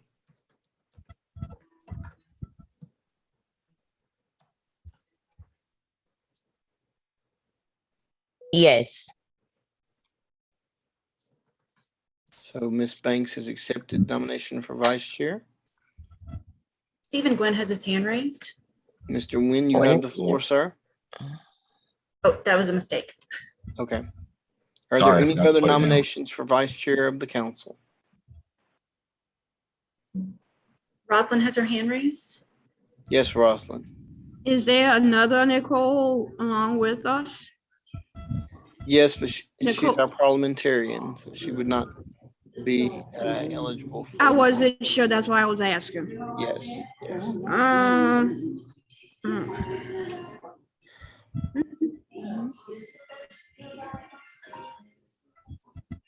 Are there What any other about, nominations for Vice Chair what of the about council? Stephen?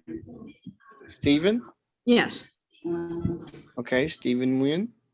yes, Stephen Wynn. Stephen, do you accept Rosalind's nomination for Vice Chair of the council? Rosalind, I appreciate you nominating me, but I will respectfully decline. Thank you. Thank you, I have a sir. question for Stephen. Why are you don't want to do it? I am getting ready to roll off, Rosalind. Hey, that's okay. Are there any other nominations for Vice appreciate Chair it. of the council?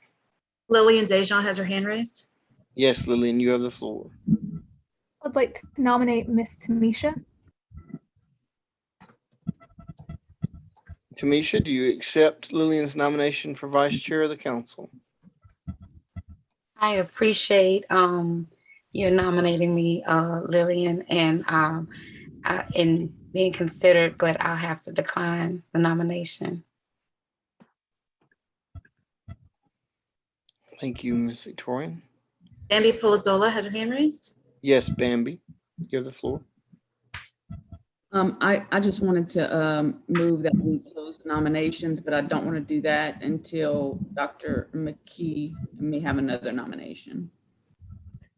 I'm sorry, Bambi, I didn't catch that. My audio is terrible. Could you repeat that? I raised my hand to move to close nominations, but I don't want to do that at this time because Dr. McKee has her hand raised and I don't want to, if she has a nomination. Yes, thank you, Bambi. Thank you. Dr. McKee, you have the floor.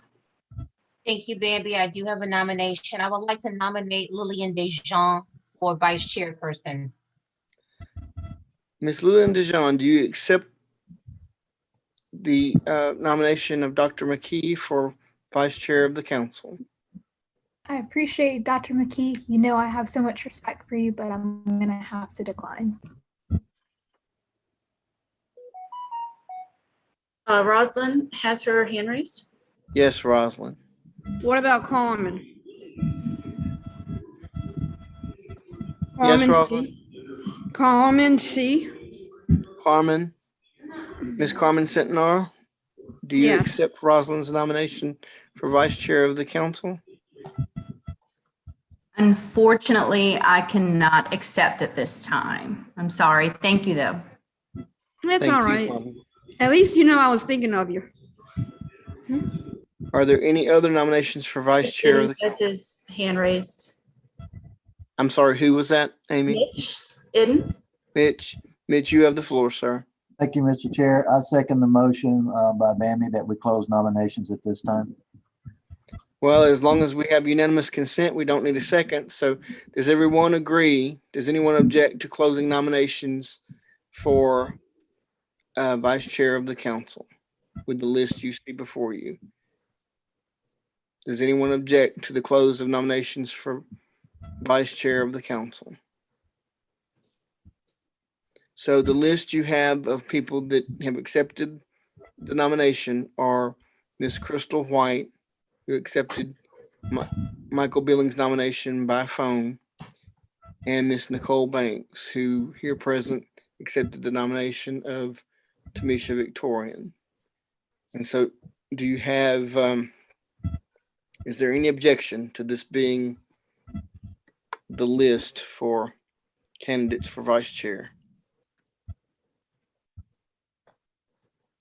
Hearing no objection, the motions are closed for vice chair, and these are your candidates. That's Miss Crystal White and Miss Nicole Banks. And so again, Amy, I will ask either you or a member of the staff to please read the roll. And so we do a voice vote. Yes, sir. Miss Nicole Banks. Nicole Banks.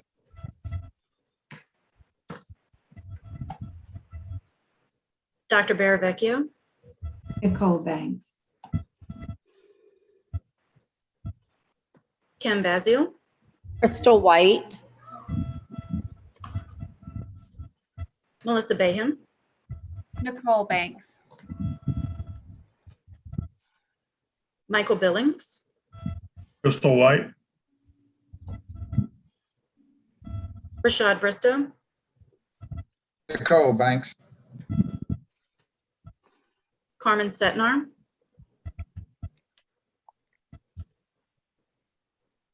Crystal White, Brenda Kase,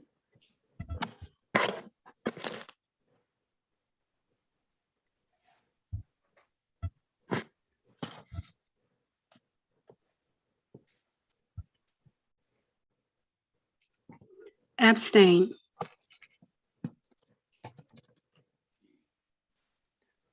Sherry Crane,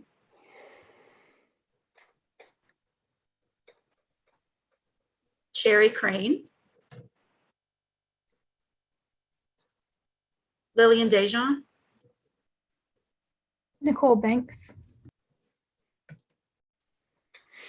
Jill Eagley, Nicole Banks,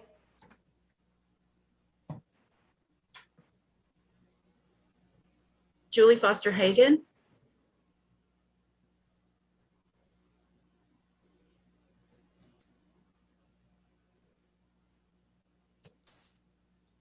Jill Hano,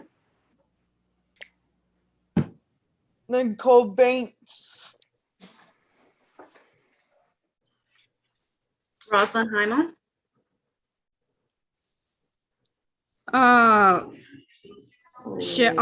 Crystal White,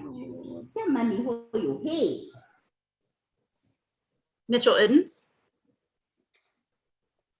Crystal White, Jennifer Katzman, Jennifer Katzman, Dr. Hyacinth McKee, Abstain. Stephen Gwynn, Abstain. Bambi Polizzola, Nicole Banks, Matt Rivera, who's absent, Mary Tarver, Nicole Banks, Tamisha Victorian, Nicole Banks, Crystal White, she is absent, Dr. Phil Wilson, Nicole Banks,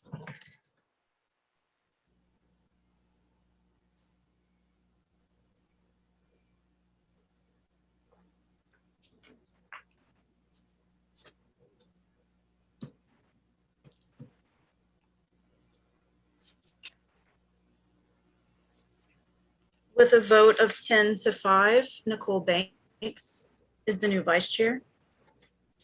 Congratulations, Madam Vice Chair-elect. Your new term will begin on October the 1st, the same day as Chair-elect Bristow. Congratulations to you. Thank you guys. I appreciate it. I'll make you guys proud. Get some work And done. Crystal, even though she's absent, I want to thank her for putting our name forward for today's nomination.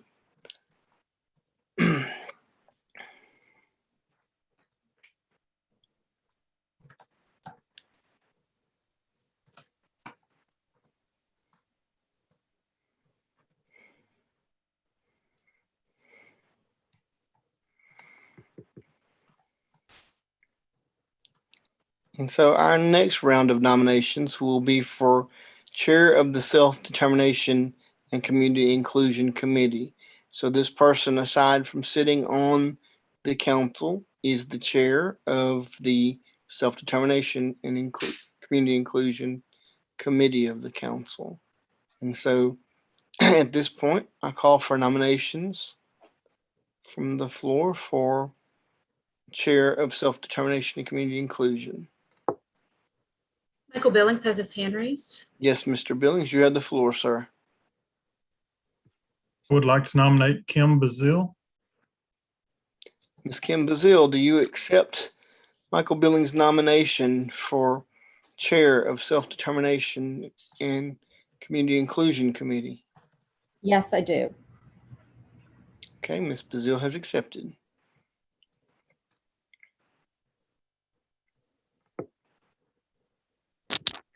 Do I have any other nominations for self-determination and community inclusion committee chair position? I was gonna nominate someone, but Mike stole my thought. Okay, thank you, Jill.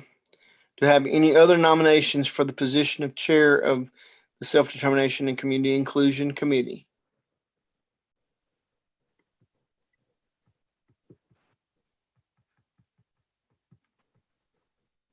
This is Bambi. Can Amy enlarge Yes, the Bambi. screen? Can Amy enlarge the screen so we could see it better? Yes, there we go. Is that better? Lillian So Dejan. much better than that is yes. Good, good. Okay, Lillian, you have the floor. Would like to nominate Jill Hano for Chair of Determination Committee. Ms. Jill Hano, you have been nominated for Chair of Self-Determination and Community Inclusion by Ms. Lillian Dejan. Do you accept the nomination? I appreciate it very much, but I respectfully decline.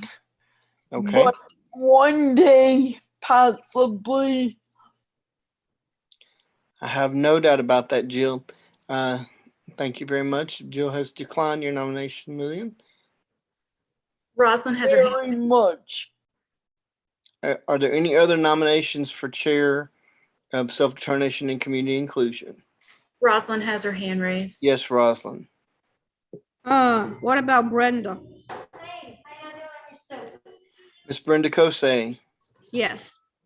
Okay, Ms. Brenda, do you accept Rosalind's nomination for Chair of Self-Determination and Community Inclusion?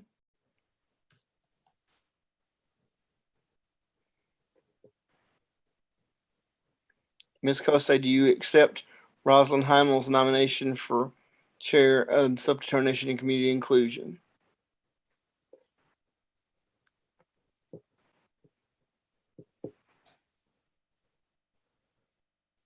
Is Brenda still with us?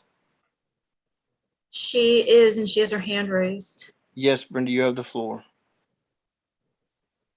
Chair Brown, I respectfully decline. Thank you. Okay, thank you. Do I have any other nominations for Chair of the Council? Bambi has her hand raised.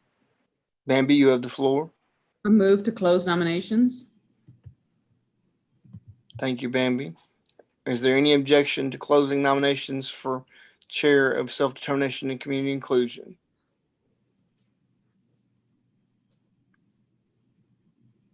Does anyone object? Hearing no objection, you have one candidate who has accepted the nomination. So by acclamation, that person will be the next chair of the Self-Determination and Community Inclusion Committee, and that's Ms. Kim Bazil. So Kim, you are now the chair-elect of Self-Determination and Community Inclusion Committee. Congratulations. Thank you very much.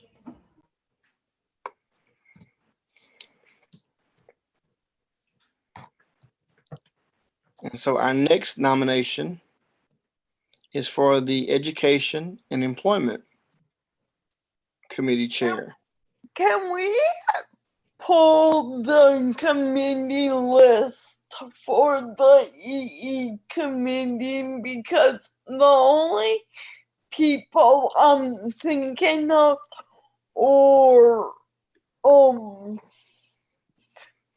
are agency reps. Can someone share those? At this time, we can only have nominations, Jill, but if we could have the list, I think it's in your packet. Okay, cool. Thank you, man. There should be, if you look at your there.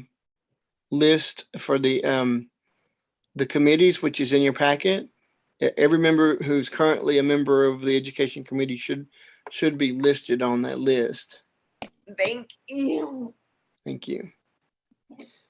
But do we have any nominations for Chair of the Education and Employment Committee? Stephen Gwynn has his hand raised. I'm sorry, who?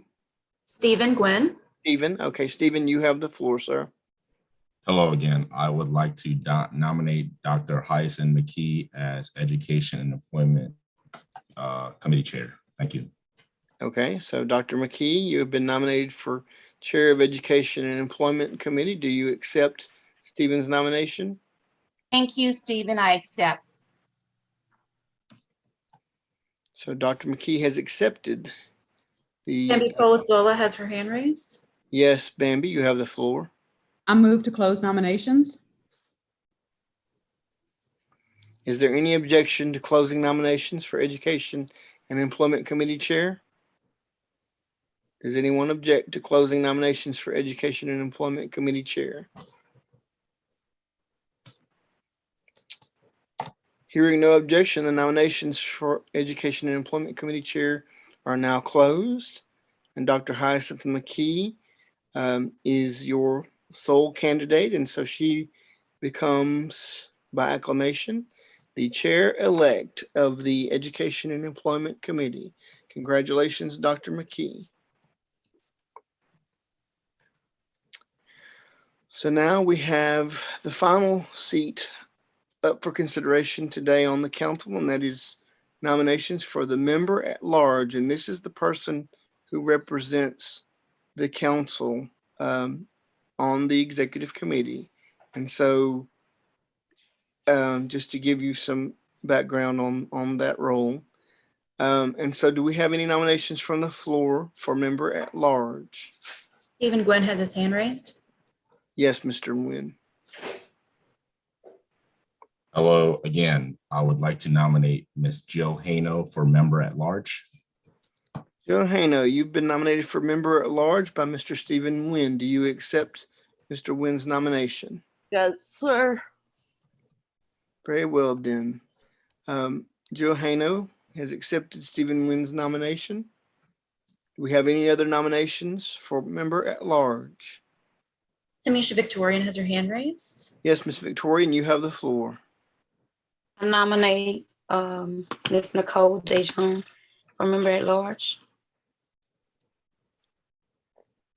Do you mean Nicole Banks? I'm sorry, not Nicole, Lillian. I'm thinking of her mother. Dejean? Okay. Ms. Lillian Dejean, you've been nominated by Tamisha Victorian for member at large. Do you accept Ms. Victorian's nomination? Okay, so two things. I respectfully decline. I appreciate the vote of confidence. Second thing is my mom just so happens to be in the kitchen while that happened. She thinks this is wildly funny. I do nominate Miss Nicole for member at large. So Jill, you nominate Nicole Banks for? No, I was just. Oh, yeah, I was going to say that's been decided. Okay, thank you. Bambi has her hand raised. Yes, Bambi, you have the floor. I move to close nominations. Okay. Is there any objection to closing nominations for a member at large of the executive committee? I want a raise. Come on. Rosalind has her hand raised. Yes, Rosalind, you have the floor.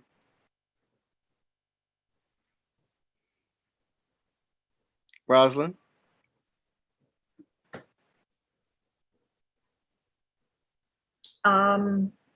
Brenda C., my friend, my good friend. Brenda?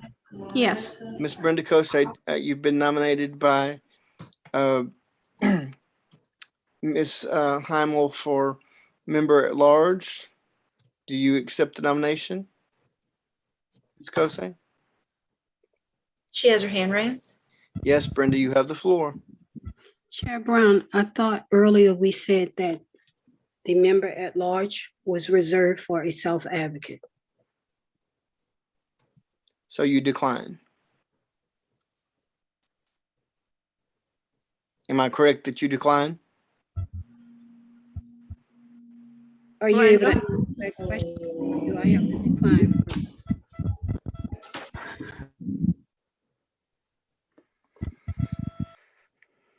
Are you accepting my offer or not accepting my offer? I think Brenda feels that this should be held by a self-advocate. She's a parent at that. So I would assume Brenda declines. Do we have that right, Brenda? Hey, that's okay. No hard feelings. That is correct because I heard earlier that this was reserved.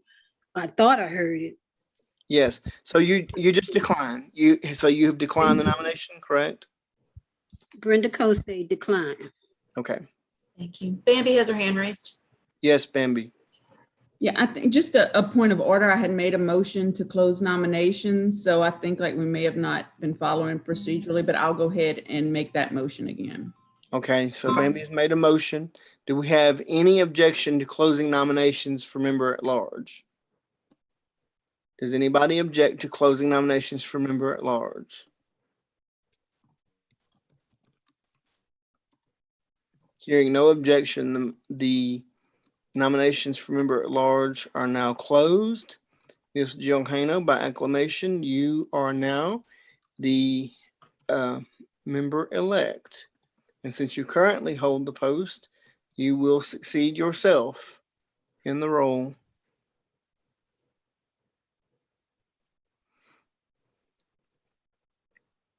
Congratulations, Ms. Hano. Thank you. Look forward, and I think this is a great executive committee that is following us. That is following an equally great executive committee, and I look forward to starting this new journey. Thank you.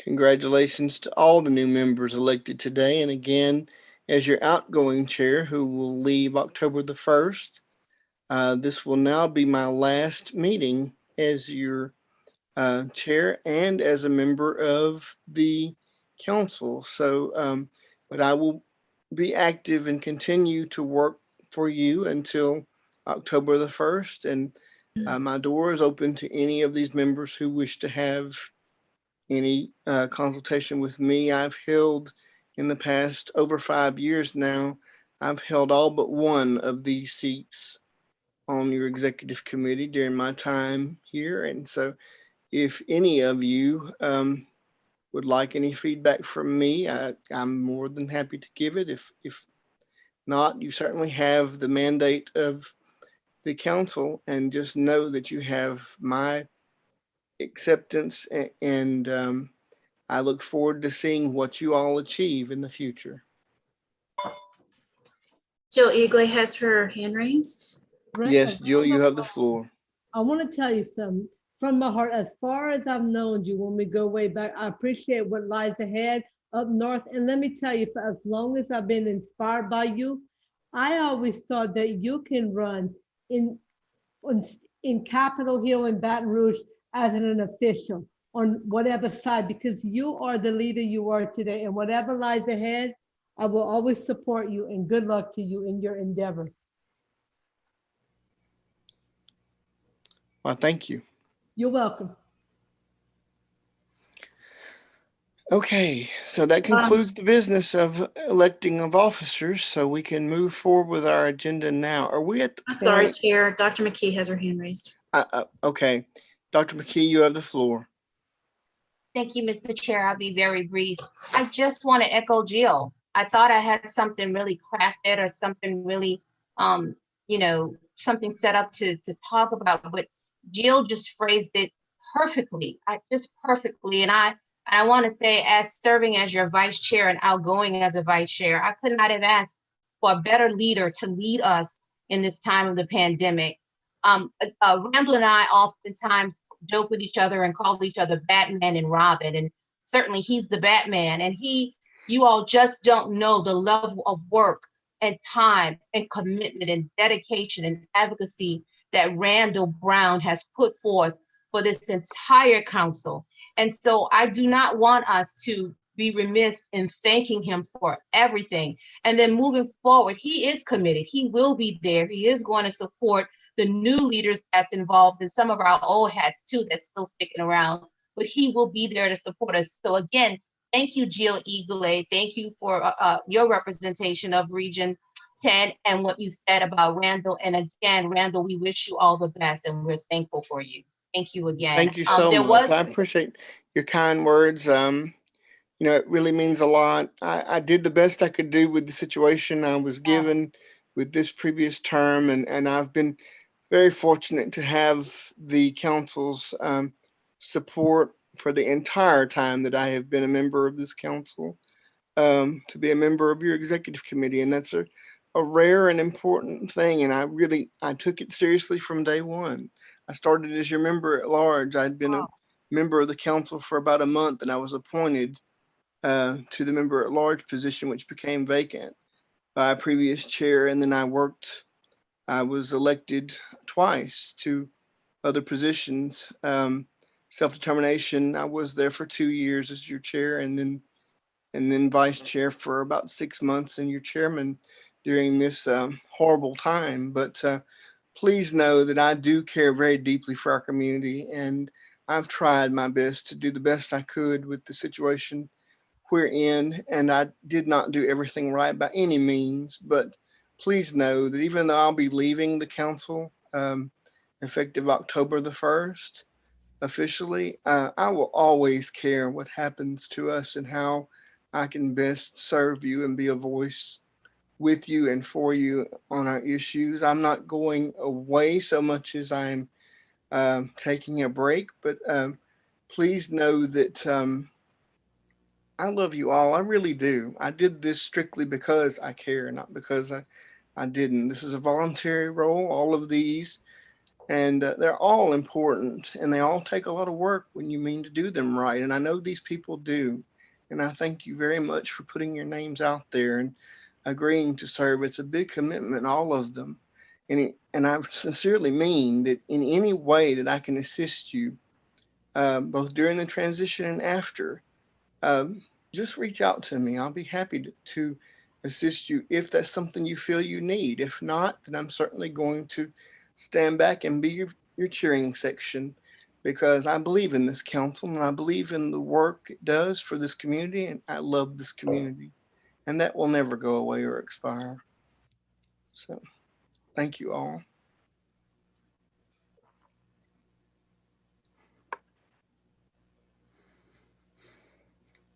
Now, our next order of business is the executive director's report. So Amy, if you have that prepared, we'll let you begin that report for us. I do, and I will also make it brief. We have attended a number of meetings this quarter. The NACDD, the National Association of Councils on Developmental Disabilities, hosted a 2-day orientation for all new state council executive directors, which I was able to attend, that focused on the DD Act and federal awards and reporting. Brenton attended a number of meetings. April 8th, the OCDD listening session regarding COVID-19 waiver exceptions. On April 15th, the Governor's Advisory Council on Disability Affairs Legislative Committee. And then on June 10th, the stakeholder feedback on HCBS rulemaking and audit for rate increases. And descriptions are there and available. So if I'm just kind of gonna go through to move us along. Ebony Haven attended on May 25th, the NACDD Diversity, Inclusion, and Cultural Linguistic Competence Work Group. And then on June 16th, the Governor's Advisory Council on Disability Affairs Legislative Committee. And then obviously while Courtney was here as interim executive director, she attended a number of meetings, but was mainly busy with the legislative session, as were all staff, as it was quite intensive. Yes. Let's see. We have two hands that are raised.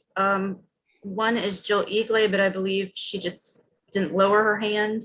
So Dr. McKee, her hand is raised. I do have Dr. a McKee, question have the about you. floor. Thank you, Mr. Chair. Has the floor been open for any questions about the executive director's report? I don't want to As stop soon as Amy. she but I know the- finishes, I'm going to open the floor for comment. Yeah, once she finishes. Thank you, Amy. Thank you, Mr. Chair. I'm finished. You can. Okay, so now that she's concluded her report, we have the floor open for questions. First smile of the day for me. I typically have a resting face, but please blame that on my grandmother and not me. Moving right down to the diversity. Amy, if you could move down to the diversity, and I promise I'll be brief, council, because I know we need a break. The report from Ebony Haven on the NACDD diversity, inclusion, and cultural linguistic competence. We all know that the DEI committee convened after this took place, and there was nothing on our agenda citing that this meeting even took place at the national level and the outcome of the meeting. And so I as the DEI chair, I'm going to need to get something in writing regarding what took place at this meeting, because certainly if there are ways to assist the DEI committee in developing a strategic plan that was offered by the National Association of Councils on Developmental Disabilities, as that is one of our purpose, and as we ask for that expansion on our mission to include, to make sure it's aligned with DD Act. I'm not aware that this meeting took place, and I am looking for a written report from Ms. Haven to show what was discussed. Or if the executive director has any knowledge she wants to offer, but again, the DEI committee is going to need something in writing about what took place at this work group, particularly discussing ways to write a DEI strategic plan. Thank you for your time, Mr. Chair.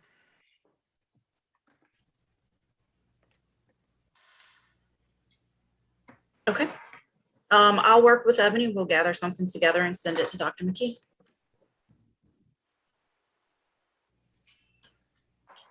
If there are no other questions about the ED report, I can move on to the budget report.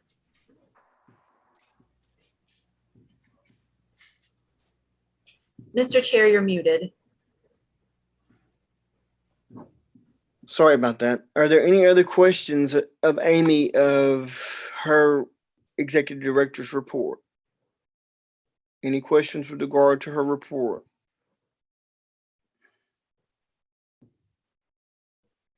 Hearing no questions, I believe it's safe, Amy, for you to move to the budget report. So this is the budget. Excuse me, Randall. Yes, Rosalind. My tablet's about to die and I'm outside. Okay, thanks for letting us know. All right. As soon as you can rejoin us, you're free to attempt to, but thank you for being here today.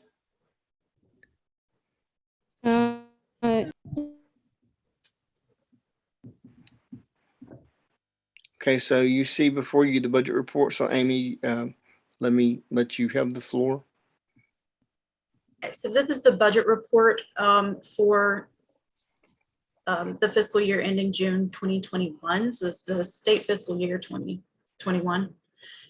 And I'm not sure if people have specific questions about the budget. I can say that we're in good shape with the budget. And this lists out in different categories the expenditures and where our budget balance is. And then if people have, I'm not exactly sure what people may have specific questions about regarding the budget, but if I can't answer them, I will. Okay, so we have the budget before us. Are there any questions with regard to the budget you have before you?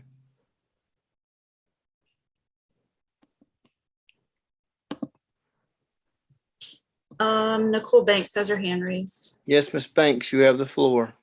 Okay, so just looking at the budget report, and it has our year-to-date spending up in the, I'm thinking, okay, operational expenses.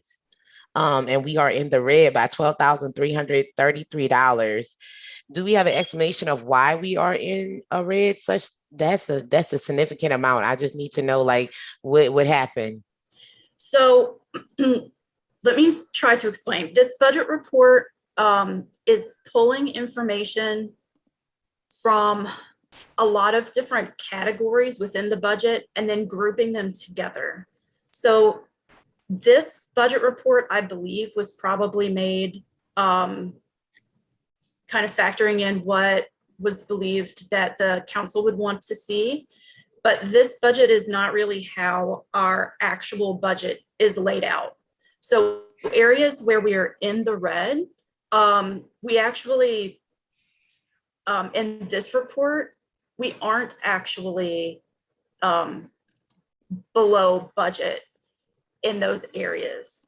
And I know that's very confusing, but it has to do with how this report is made. I decided to go forward and use this report because it's the format that everyone is familiar with and has been using for the last, I'm not even sure how long. But it kind of gives you a false impression of us having negative accounts where we don't. So operating expenses is a very, is an extremely broad term for a whole lot of expenses that are taking place. And so that's really why it's looking like it's in the negative, but our budget is actually quite healthy. Okay, for just future references, I guess when we get on the council and we actually get into the executive part, are they gonna have a breakdown so that we can understand how these reports are run and what information is gathered and how, how is it formulating up on here? Because if you're just a regular person looking in, you're like, oh, well, wait, that's a whole bunch of money that were negative. So just more of a sought out process of how y'all do the reports and, where the information is coming from in regards to this report and just how it's being formulated, just so that so we can understand on how to read the report. Right. I'm not sure if that was done in the past, but yes, I do plan on taking a look at this report and trying to see if we can get a format that maybe more accurately reflects what our budget looks like. And then I'd be happy to meet with new members of the executive committee to explain it once I get that together. Okay, thank you. I just wanted to, see where we all were and sure on the same page. Great. I believe Mitch Iddens has his hand raised. Thank you, Mr. Ville. Mr. Ville, can you tell us what the actual balance is in the operating budget? Do you have that number with you? I don't have that number with me. Okay. I'm sorry. You can get that to us later. Thank you. Sure.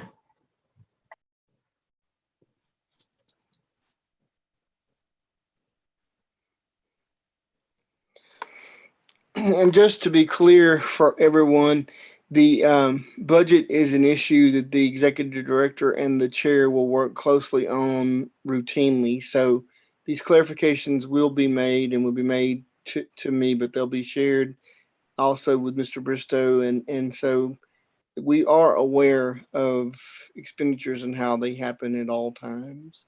This is just an effort to be transparent so everyone knows to the best of our ability where our money is going.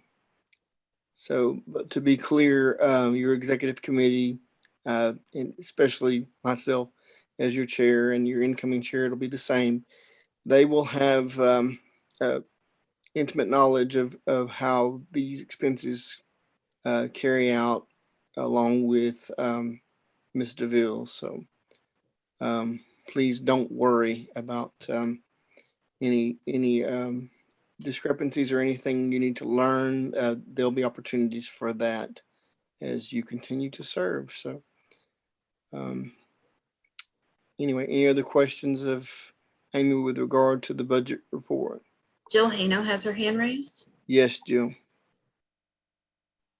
Yes, Amy, I do appreciate your offer to sit down with the incoming executive committee to look at the new budget or look at the council's budget, because as Ms. Banks stated, it is part of it is very complicated. It is, and the staff will help tremendously with your ability Yeah. to understand that and have a grasp of that. So please don't get overwhelmed by it today. So I appreciate We're in good shape, that. and everything is going well, and so the need for the information for you all to get the training will be there. As you have questions, the staff and the chair, as necessary, can and will do our best to answer them.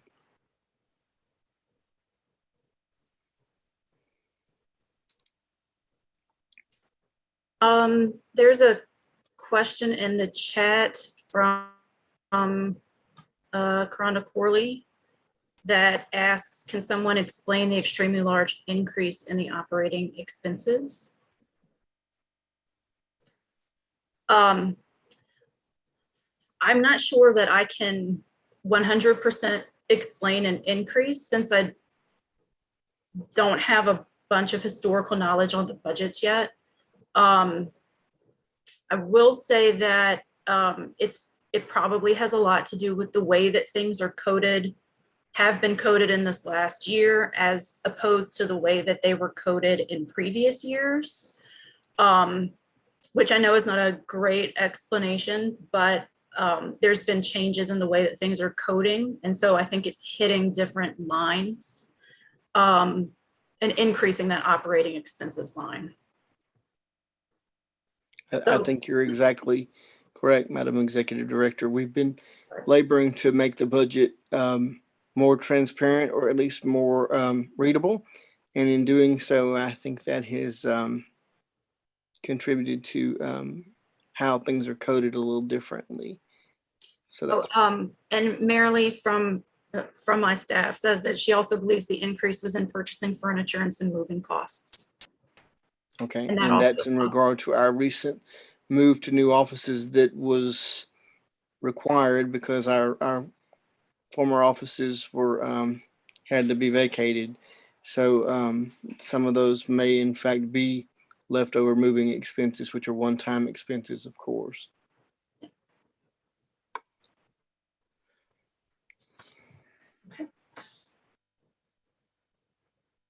Thank you, Mary Lee, for that clarification.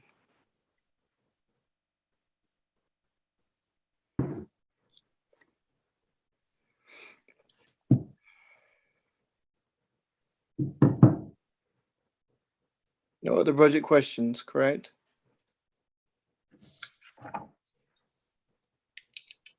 I am not seeing any. Okay. That being said, we've reached a point where we can have a break. So I believe that'll be a 15-minute break, correct, according to the rules? Yes, sir. All right, and so it is currently 11:23. So let's just say at 11:30. I'll give a little extra. Let's just say at 11:30, we will reconvene to resume our business. So we're taking a break until 11:30. Thank you, everyone.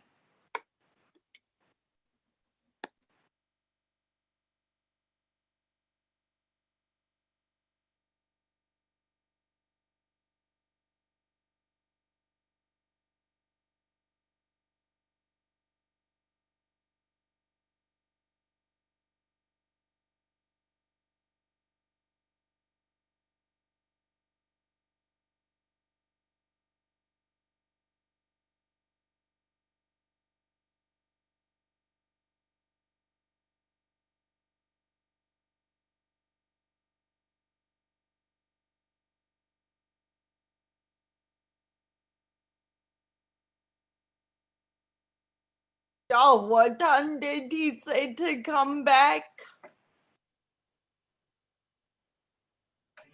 12:30, Jill. I mean, 11:30, Jill. Okay.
Okay, it's a few minutes past 11:30. Do we have a quorum?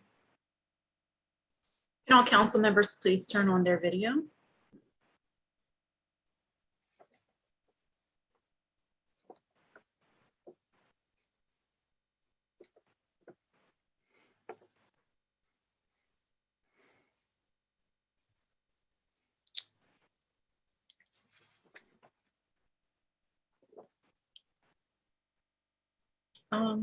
Not quite. Could all council members please turn on their videos?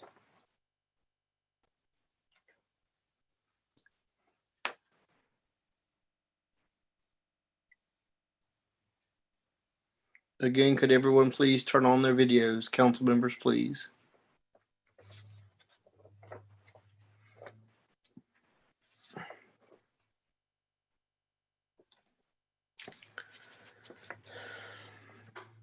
Okay, you have a quorum. Thank you. And so, welcome back, everyone. And now we will begin with our standing committee reports. And that begins with the Act 378 Subcommittee. So Bambi, you're chair of that committee, so you have the floor. Hi, everyone. Hi, everyone. Can you hear me?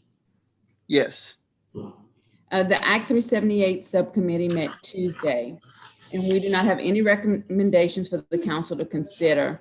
We did spend time reviewing fiscal year 21 fourth quarter data for programs within the Office for Citizens with Developmental Disabilities, Behavioral Health, and Aging and Adult Services through the ARC of Louisiana. These reports can be found on the council's website under the council meeting sections if you would like to review. And for the most part, the departments did not have concerns with the local governing entities or LGEs expending their funds by the end of the fiscal year, despite some having low expenditure rates in their fourth quarter report. We were told most of the June invoices were not reflected in the report we reviewed, but representatives of OCDD and OBH were confident that the funds would be spent in services such as individual and family supports and consumer care resources programs. We will review their end of the year reports at our October meeting. We had another discussion about fiscal year 20 IFS requests and expenditure by service report, which we have talked about over the last few meetings. Clarification was provided on encumbered funds and what happens to dollars that are unspent at the end of the year.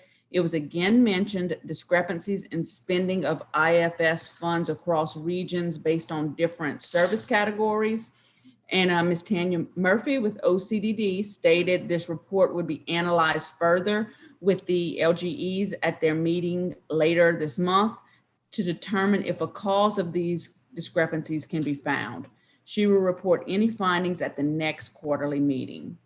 Ms. Murphy also planned to analyze data to determine what impacts, if any, the passage of Act 73 of 2017 has had on the delivery of IFS and Flexible Family Fund Services, and will share her findings at the next quarterly meeting.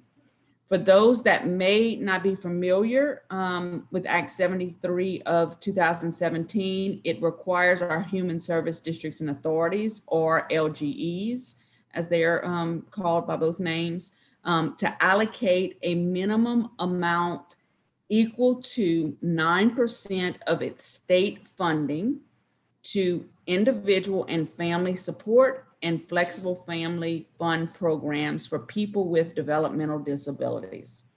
This legislation was important because prior to Act 73, LGEs determined how much to allocate to various programs they administered.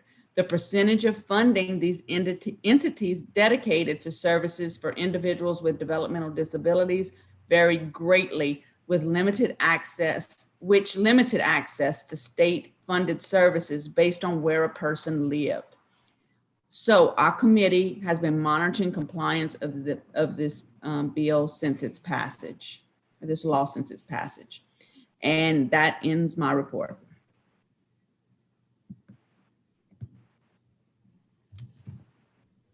Thank you. Thank you, Bambi. Do we have any questions for Bambi with regard to her report? The link has been posted in the chat for Act 378 reports, if anyone's interested in viewing them. Thank you for that, Amy. Thank you, staff. Are there any questions of Bambi with regard to her report for the Act 378 subcommittee?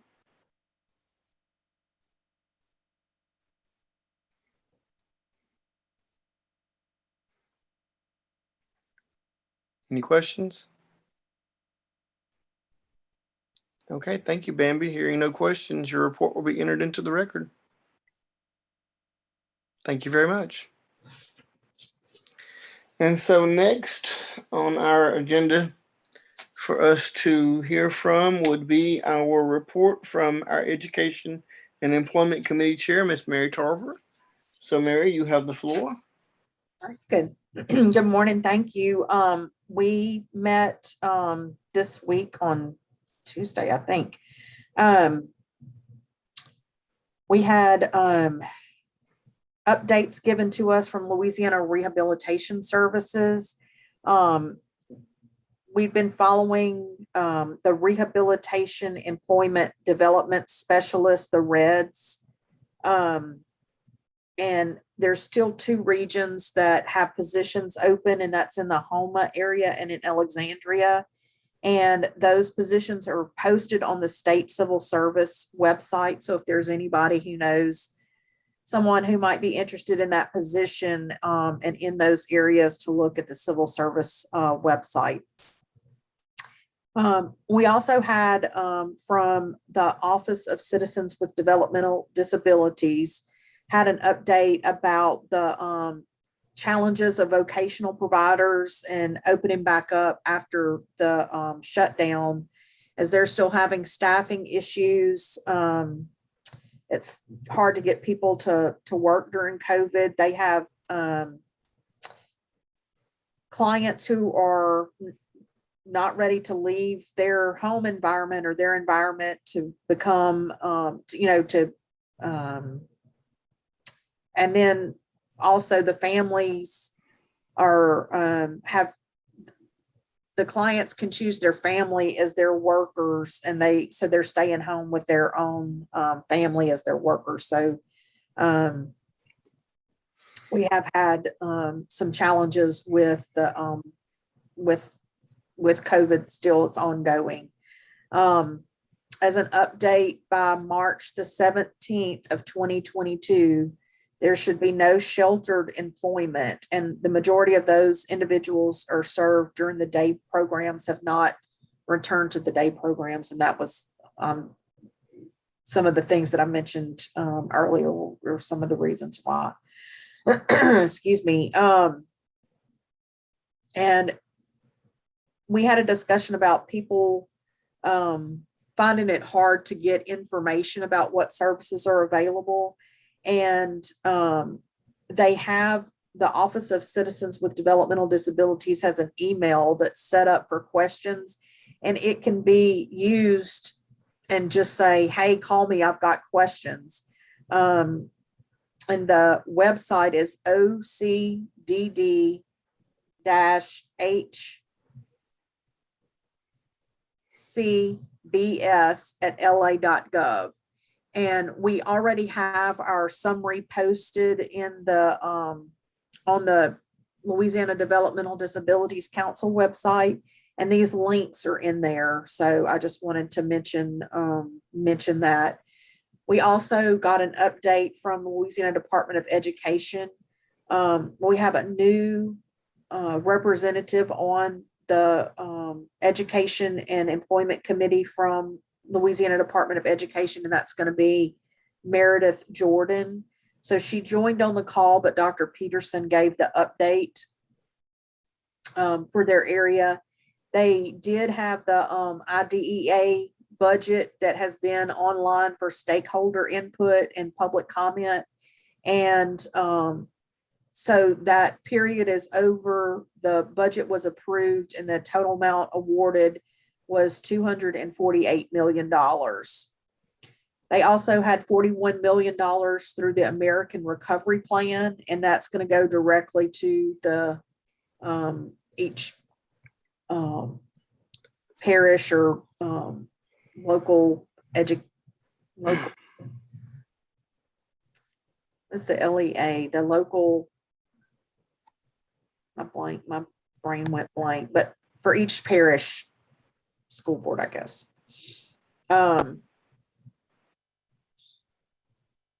Sorry. Randall, I made it back. There are some specific required activities and allowable expenses which these funds have to be used for. And Louisiana Department of Education also has posted that on their website. And we have that as part, yes, thank you, local education agency. Thank you. They have that. We have it on our website as well. So you can look at the Department of Education's link to find out what their funding looks like. They also mentioned that they have a special education advisory panel vacancy and gave an email for Ashley Augustine if there's anybody that's interested in filling any of the positions on the SEAP board. We also got updates on some of the activities that are on our fiscal year 21 action plan. And we had just some really good discussion and some presentations. One is our seminars on hiring individuals with developmental disabilities. And we had employment webinars throughout the state. And so there were some specific updates, and they kind of went through the program yesterday, and they've had good participation. We recognized that there was more to do with the seminars, and also trying to get more people involved. And so we hope to continue that activity and include some funding to continue to help with that endeavor. So there's still one more seminar planned, and it's in Jefferson Parish, I think. That'll be on this coming Tuesday. So there are vendors, not vendors, employers who are going to get, the presentation is about how important it is and all the great things that can happen for your business if you will hire people with developmental and physical disabilities. The other great presentation we had was from the Louisiana Post-Secondary Inclusive Education Alliance.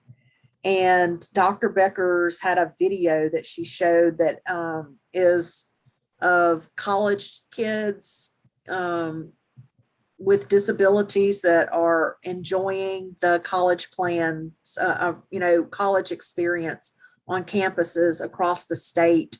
And they've been working to get even more kids enrolled and getting more colleges signed up. Louisiana State University in Alexandria is going to start a program next year. So it has been one of the biggest joys to see, as I've been on the council and in the Employment and Education Committee, when we first had these discussions about 2 years ago, and now seeing it come to fruition is just remarkable. So Dr. Beckers and the team that they have had for the work that they've done on that is just incredible. So, and if you get a chance to watch the video, and I know we're going to have it linked on our website, but it's about 3 minutes and it's awesome. It's just fun to watch and see the joy of them and the learning that they're doing. So it's great stuff. They do need our help to push for permanent legislation for the program to continue for the Louisiana Post-Secondary Inclusive Education Alliance. The colleges are having to fund their own, startup. And then as the students enroll, that is the funding that keeps the services going. But it is dependent on that university's leadership to continue with that program. And so we want to hopefully see that on the council's legislative agenda so that we can have some legislation so that it would be required and they wouldn't stop the program midstream or, in the future. So we're very excited to have that going on. And then we talked about customized employment training and had some updates on that. And that also is part of our summary that's online. So there was a lot that we talked about yesterday and it was just great. Great news all around. And I was very excited about our meeting yesterday. So does anybody have any questions?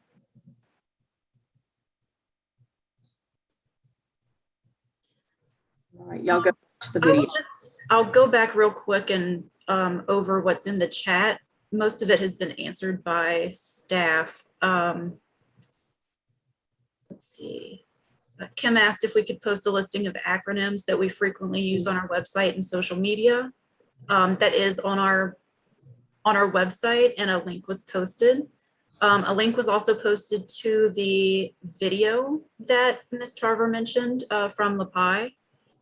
And the OCDD web email address that Ms. Tarver mentioned is also posted in the chat. Let's see. Question from Karonda Corley.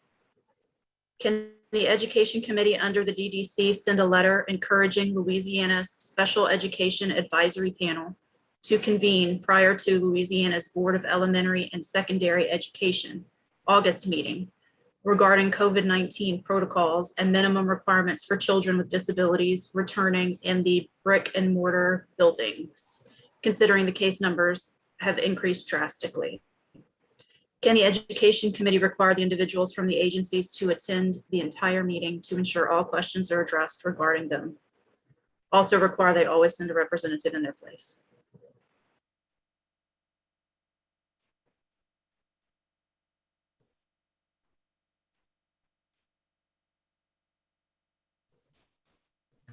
I'm not sure about the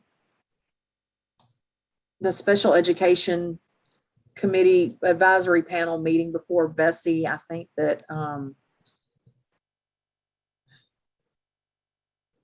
in our meeting, it seemed like that that the impression was, that there were two separate entities and that if we had any questions about Bessie, that we needed to follow up with them. But we'll have to get with the staff and see if Amy can help us. If we need to, if we feel like we need to write a letter, we can try. I don't know how successful that we can be. Mary, I will say if you all decide to write a letter, I will sign it.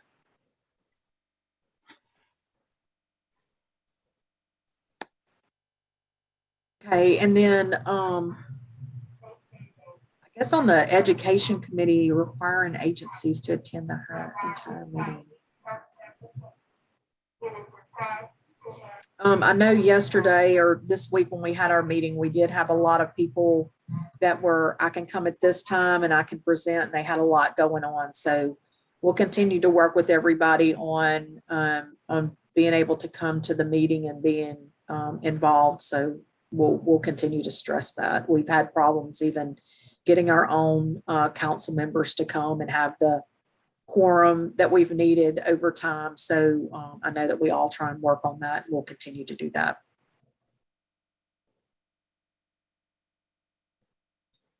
Dr. Hyacinth McKee has her hand raised.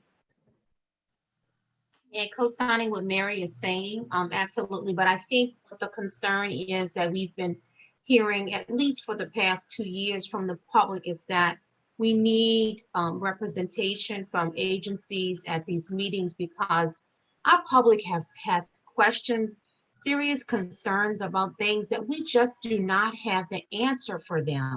And I hate that it has to, already our families have to wait 3 months, and oftentimes the DD Council is their way to express and voice their concerns. And when we don't have agency representation, that is not allowing our parents the opportunity to be heard. I am concerned about this. This is something that has been ongoing, specifically, at least for the past year.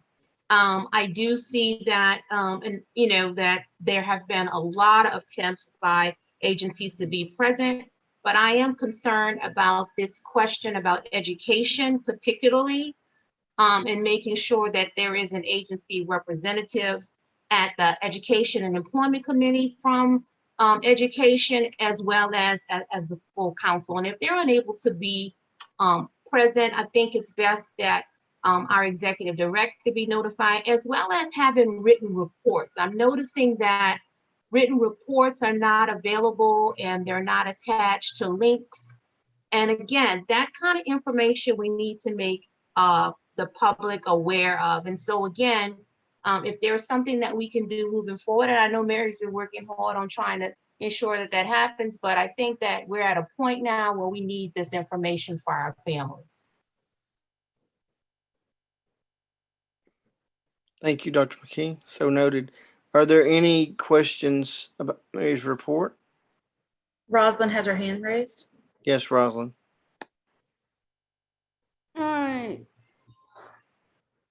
Well, what she read in that, I don't know if it's making it, to me, it feels like something, could we ever come to agreement to, she was really saying to it, or what are we going to do about it?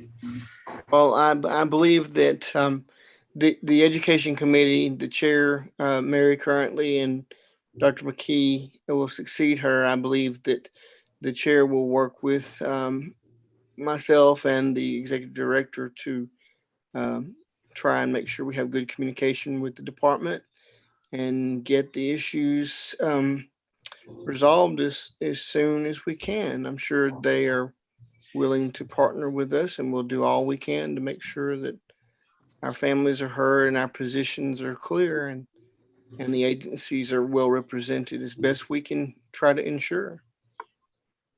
And Any other questions? I want to know too, is it going to come together even with the families as well from the state of Louisiana as well? The families are always welcome at our meetings and any other public meetings with regard to education issues. And so, yes, anyone can attend and get information as it's made available. That's what I wanted to find out. Are there any other questions with regard to Mary's report? Nicole Banks has her hand raised. Yes, Nicole. I'm not sure if this is a question or just a necessary statement, but is there some way that we kind of can comprise a list of all the agencies that we work with when they have these kind of meetings that's open to the public, so that we can have a whole, just one list where everybody can look like, okay, this day or in August, we're having such and such meetings from, the education or from wherever, because we do know when they have the meetings, because we do sit on the board with these people, and they also, give us this information. So if we can, that'd be a good way to get it out to the public. If we can get a comprised list of the governing agencies that we work with that have public meetings, I think that will kind of help everybody along the way, because it's not just one place where I can go and be like, okay, that meeting is going on today. Okay, that meeting, I could probably make it there next week. You know, we don't have that going on. So if we can have that, I think that this will clear things up a little bit and it'll get it out to the public. Whether they can make it to the meeting or not, at least they know it's there and it's all there from all agencies. Just a suggestion. Thank you for the suggestion. Any other questions with regard to Mayor's report? Charlie Michelle has his hand raised. Yes, Charlie, you have the floor, sir.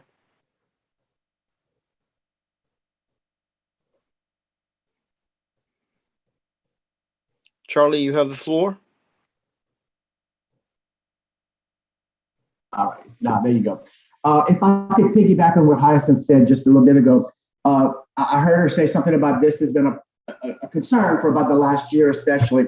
Just to put a little perspective on it, it was a concern for many years before that. We may be getting more concerns expressed because it's a new administration in the State Department of Education, and there's a lot of things going on in there that I think are hopeful, but I believe that they're very shorthanded, and I'm not supporting that in any way or using that as an excuse. But I think it would be helpful if we had a plan of when they would be filling those positions and how they will fill the void in this committee in the meantime. Because I'll tell you, it's not only parents that have had concerns over the last several years. It was special ed directors around the state of Louisiana, school boards around the state of Louisiana. And it needs to be, it's an institutional culture that has evolved over the past 10 years that I think they're trying to work on, but I don't see any big movement yet. But that's a very slow wheel to move. So it's not just a new problem. I think it's just getting more pronounced because it was for a little bit. Thank you very much for that perspective, Charlie. And we will dedicate ourselves to doing everything we can to working with the administration at the Department of Education to try and get the information our public desperately needs. Well, that'll be an ongoing thing that myself and the staff are committed to doing on behalf of our council for as long as it takes, as is necessary. So thank you, sir, for that perspective. Rhonda Corley has her hand raised. Yes, Ms. Corley, you have the floor. Thank you, Mr. Chairman. And I would like to thank Vice Chair Dr. McKee and new Madam Vice Chair, Ms. Banks, as well as Dr. Charlie Michelle for their comments, because it was right on time and it was very accurate. Also, thank you to Ms. Rosalind for her comments as well. And I would like to elaborate. During Education Committee, we did inquire about the report from the focus groups that we have not received. It was 100 parents throughout the state of Louisiana that actually participated in these focus groups and gave recommendations to LDOE. However, we have not received that report. That report should actually come to DD Council, because the DD Council actually advertised for those parents to actually be a part of that focus group.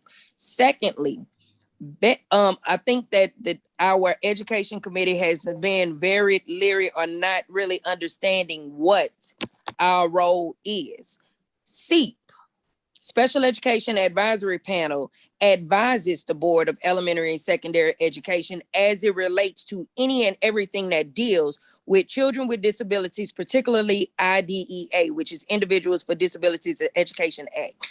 We have to ensure that those things are met and that IDEA is implemented to the extreme without having a free, appropriate public education violated for our children with disabilities. That is what's constantly happening around this entire state. We have over 200,000 children that have individual education plans, and yet they are not receiving free, appropriate public education.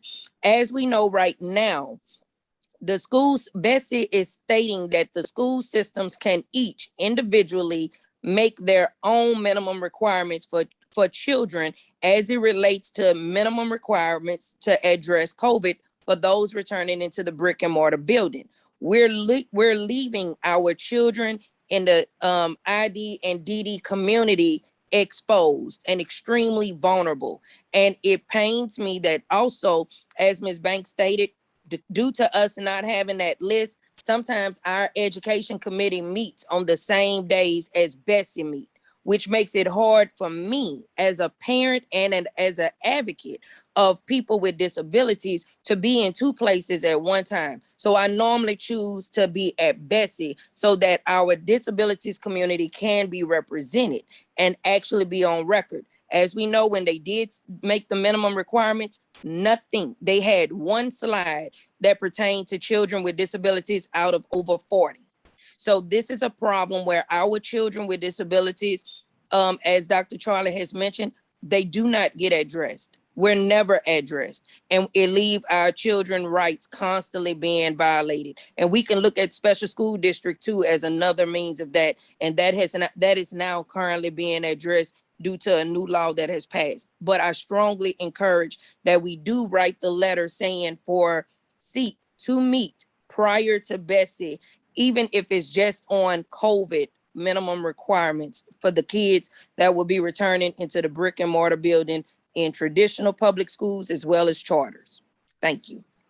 Thank you, Ms. Corley. You have my commitment as I'll be the chair until October the 1st, and I will personally look into that issue and speak with Mary and on that question of what we can do in regard to that issue at the minimum. And of course, we will continue to work as best we can to improve relations with the Department of Education and every available opportunity, and of course express all of the things that have been expressed here anywhere and everywhere we can for our community. I'm committed to that as your chair. So thank you for those comments. Is there any other comments with regard to Mary's report to be made?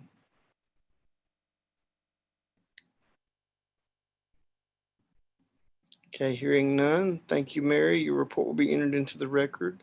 And our next report, and the last one before we would break for lunch, is going to be from our Standing Committee of Self-Determination and Community Inclusion, and that's Mr. Mike Billings. So Mike, you have the floor, sir. Hey, good afternoon. The last report before lunch and my last report has self-determination and community inclusion chair. So the Self-Determination and Community Inclusion Committee met yesterday, and we had one recommendation to present to the council. At the April 2021 council meeting, council approved a motion to request new contract proposals for activity 2.7.4, which is activity 2.2.2 in the FY22 plan, with strong consideration to be given to in-state organizations. The purpose of this activity is to establish a training program on emergency preparedness and response relative to people with developmental disabilities. The deadline to submit proposals was July the 9th at 4:30 p.m. Only one proposal was received, and that was from Niagara University. They are also the contractor that is currently working on the initiative.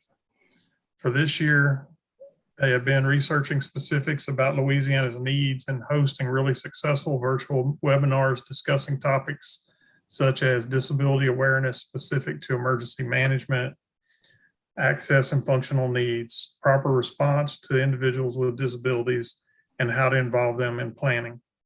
The American Disabilities Act relative to emergency management and response, and community resources and other materials that assist emergency management and proper response that are specific to our state. For the second year, they plan to host two-day training events for those with responsibilities in emergency preparedness for people with disabilities and the general public to develop and disseminate an inclusive planning and active participation manual. This will provide all the information needed pertaining to our state to ensure proper emergency management and preparedness.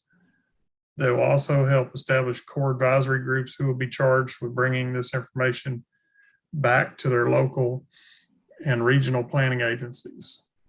The contractor will also conduct follow-ups with these advisory groups to hold them accountable for changes being made in their local areas. With that being said, the Self-Determination and Community Inclusion Committee recommends that Niagara University be selected to complete activity 2.2.2 in the council's federal fiscal year 22 action plan, which begins October the 1st, 2021. And we offer this recommendation to the council for consideration. Okay, thank you, sir, very much. Okay, so you have a motion from the committee. It's now on the floor, and it doesn't need a second because it comes from the committee.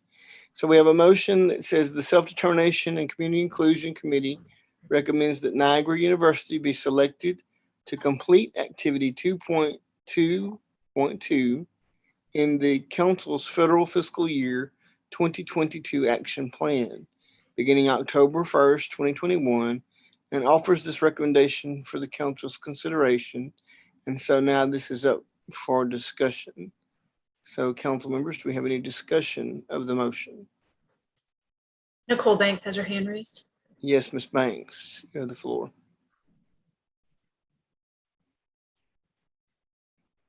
Okay, I guess I must have got something different. Because I was looking at the action plan that I printed up weeks or about a month ago, and this action plan that I actually have right here that's pulled up on the link from the meeting is it's a little different than what we had up in this report, but I'm seeing it now, and I apologize because I was looking at it up under my notes, and I think I have the old version of the action plan, the one that was sent out, the email before. That's what I have printed out. I'm sorry, you guys. It's okay. So, thank you. Thank you for your thoroughness. We appreciate it. yeah, I was just looking. I was like, I don't see activity 2.2.2, but I read it and I'm good with it. Thank you very much. I can probably clarify that. Any questions? Hey, this is Brent, and I can probably clarify it just for everybody in case anyone else is confused. So in our current action plan, which ends on September 30th of this year, the activity is 2.7.4. But in the next action plan, which is going to begin October 1 for our fiscal year 22, it moves to activity 2.2.2. So that's why you see the 2.2.2 in the motion, because they wouldn't start working on that activity until the next plan. Which starts in October. But it's written the same. The initiative reads exactly the same in both plans, just the activity number changes. Thank you, sir, for that clarification. Are there any other questions with regard to this motion? I have a question. Rosalind has her hand raised. Let's let Jill Hano speak and then Rosalind after her. So Jill Hano, you have the floor.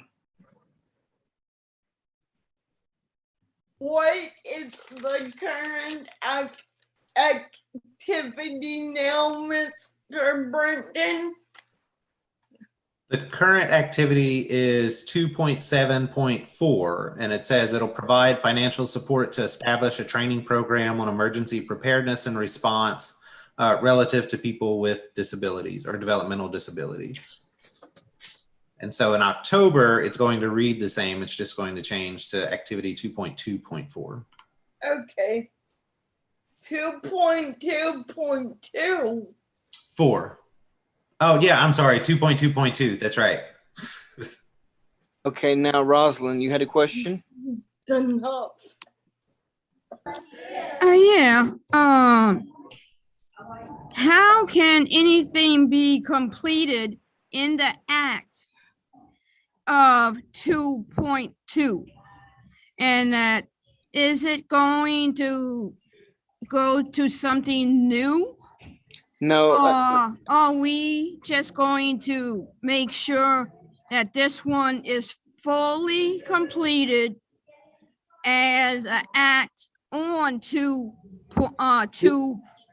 this group is already doing this work. This activity is already taking place, and this would just passage of this motion would allow that work to continue in our new action plan, which would begin October the 1st. So it would just be a continuation of an activity that is already underway. In place right now? But it's work that's already being done, and it would be continued on for another year. Okay. So Are there it's any still other questions? But so that's still in place to. If I'm understanding you right, Randall. I think I heard you correctly. The activity that's currently in place, the activity will continue to go on, continue the work. That's what I wanted to find out before, we go to the next step. Yes. In it. So if this motion passes, then the activity will just continue. It'll just change numbers in the new action plan, but it's the same work. It's the same. Oh, okay. Yeah. It's just continuing on. Oh, all right. That's what I wanted to know. For another year. Oh, okay. That's what I So wanted are there to any other questions with regard to this motion?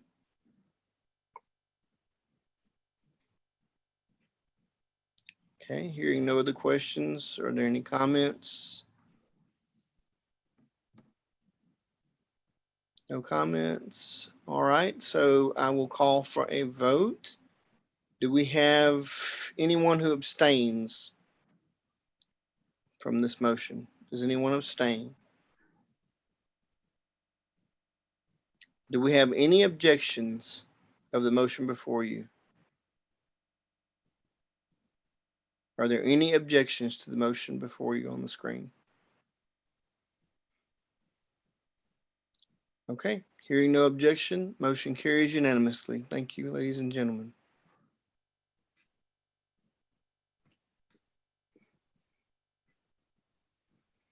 Thank you, Randall. That concludes my report. But I would like to take just a moment and thank staff who have helped considerably over the past couple of years as I've chaired this committee. I do appreciate it, and I appreciate all of the committee members. And y'all did great work, and I appreciate it. Thank you. Thank you, sir, for your service as the chair. You've done really well, and I appreciate you and your service. It's been an honor to serve with you, sir. And I echo your thanks of the staff and their hard work on this committee and every other that we do. They've done great work in the face of a lot of challenges this term, and I want to thank each and every one of them for their work. Thank you, sir. Are there any questions of Mike about his report? Mr. Chair, there's a comment, but it goes back to the education report. Okay, we'll read that in just a moment. Are there any questions with regard to Mike's report? And then we'll go back to the comment on education. Are there any questions with regard to the self-determination community inclusion report Mike just gave us?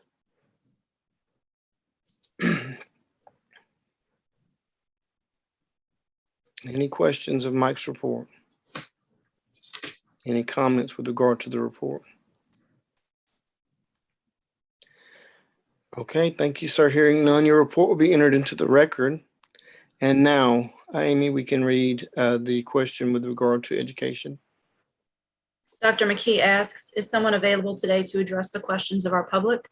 If not, will someone be available today to deliver their report and answer questions/concerns later today? They are scheduled to give their report after lunch today. Do we have a representative from the department who is on the call, who is here today? Or plans to be here for that report? Because they are scheduled to give their report this afternoon. Earlier on the call, Meredith Jordan was on. She's from the Department of Education. Correct. I'm not sure if she's still on currently. I think I see Dr. Peterson on now. Okay, I think Meredith indicated in the beginning that she was on and would be listening this morning. So I think she is listening to us, and it's my expectation, because they have a standing report to give, not a standing committee report, but they give a report, agency report for their work every quarter, and they are scheduled after lunch to give the report. So I'm expecting that Dr. Peterson or Meredith, in her role now on the council, someone from the department should be available this afternoon to give that report, I'm hoping. And if we don't have that confirmed, staff, if we could try to confirm that, that would be great.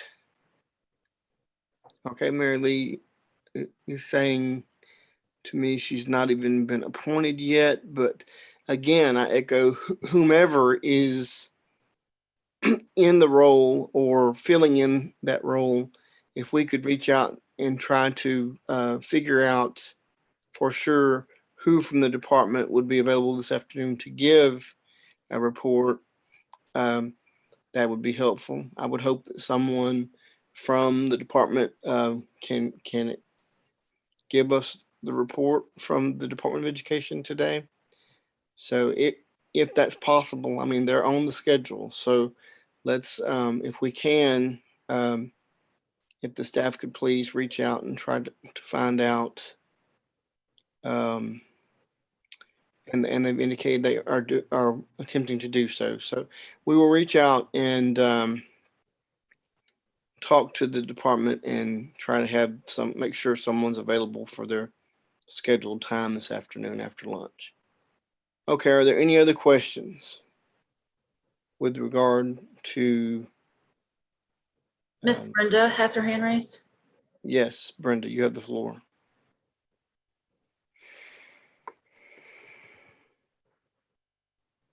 Brenda, you have the floor. So Chairman, I'll lower my hand and reserve my questions after the department speaks. Thank you. Okay, thank you. Thank you very much. Are there any other questions? Okay, it is now 12:19. So at 1:20, we will come back from lunch. So again, we'll be adjourning, we're taking a break rather, lunch break, not adjourning. We're taking a lunch break for approximately 1 hour for lunch. And so at 1:20, could everyone please be back in your seats and have your cameras on and ready to resume the afternoon's business? And hearing no objection, we hereby take our lunch break and we will return again at 1:20 p.m. Hearing no objections, we are now break for lunch. Thank you all.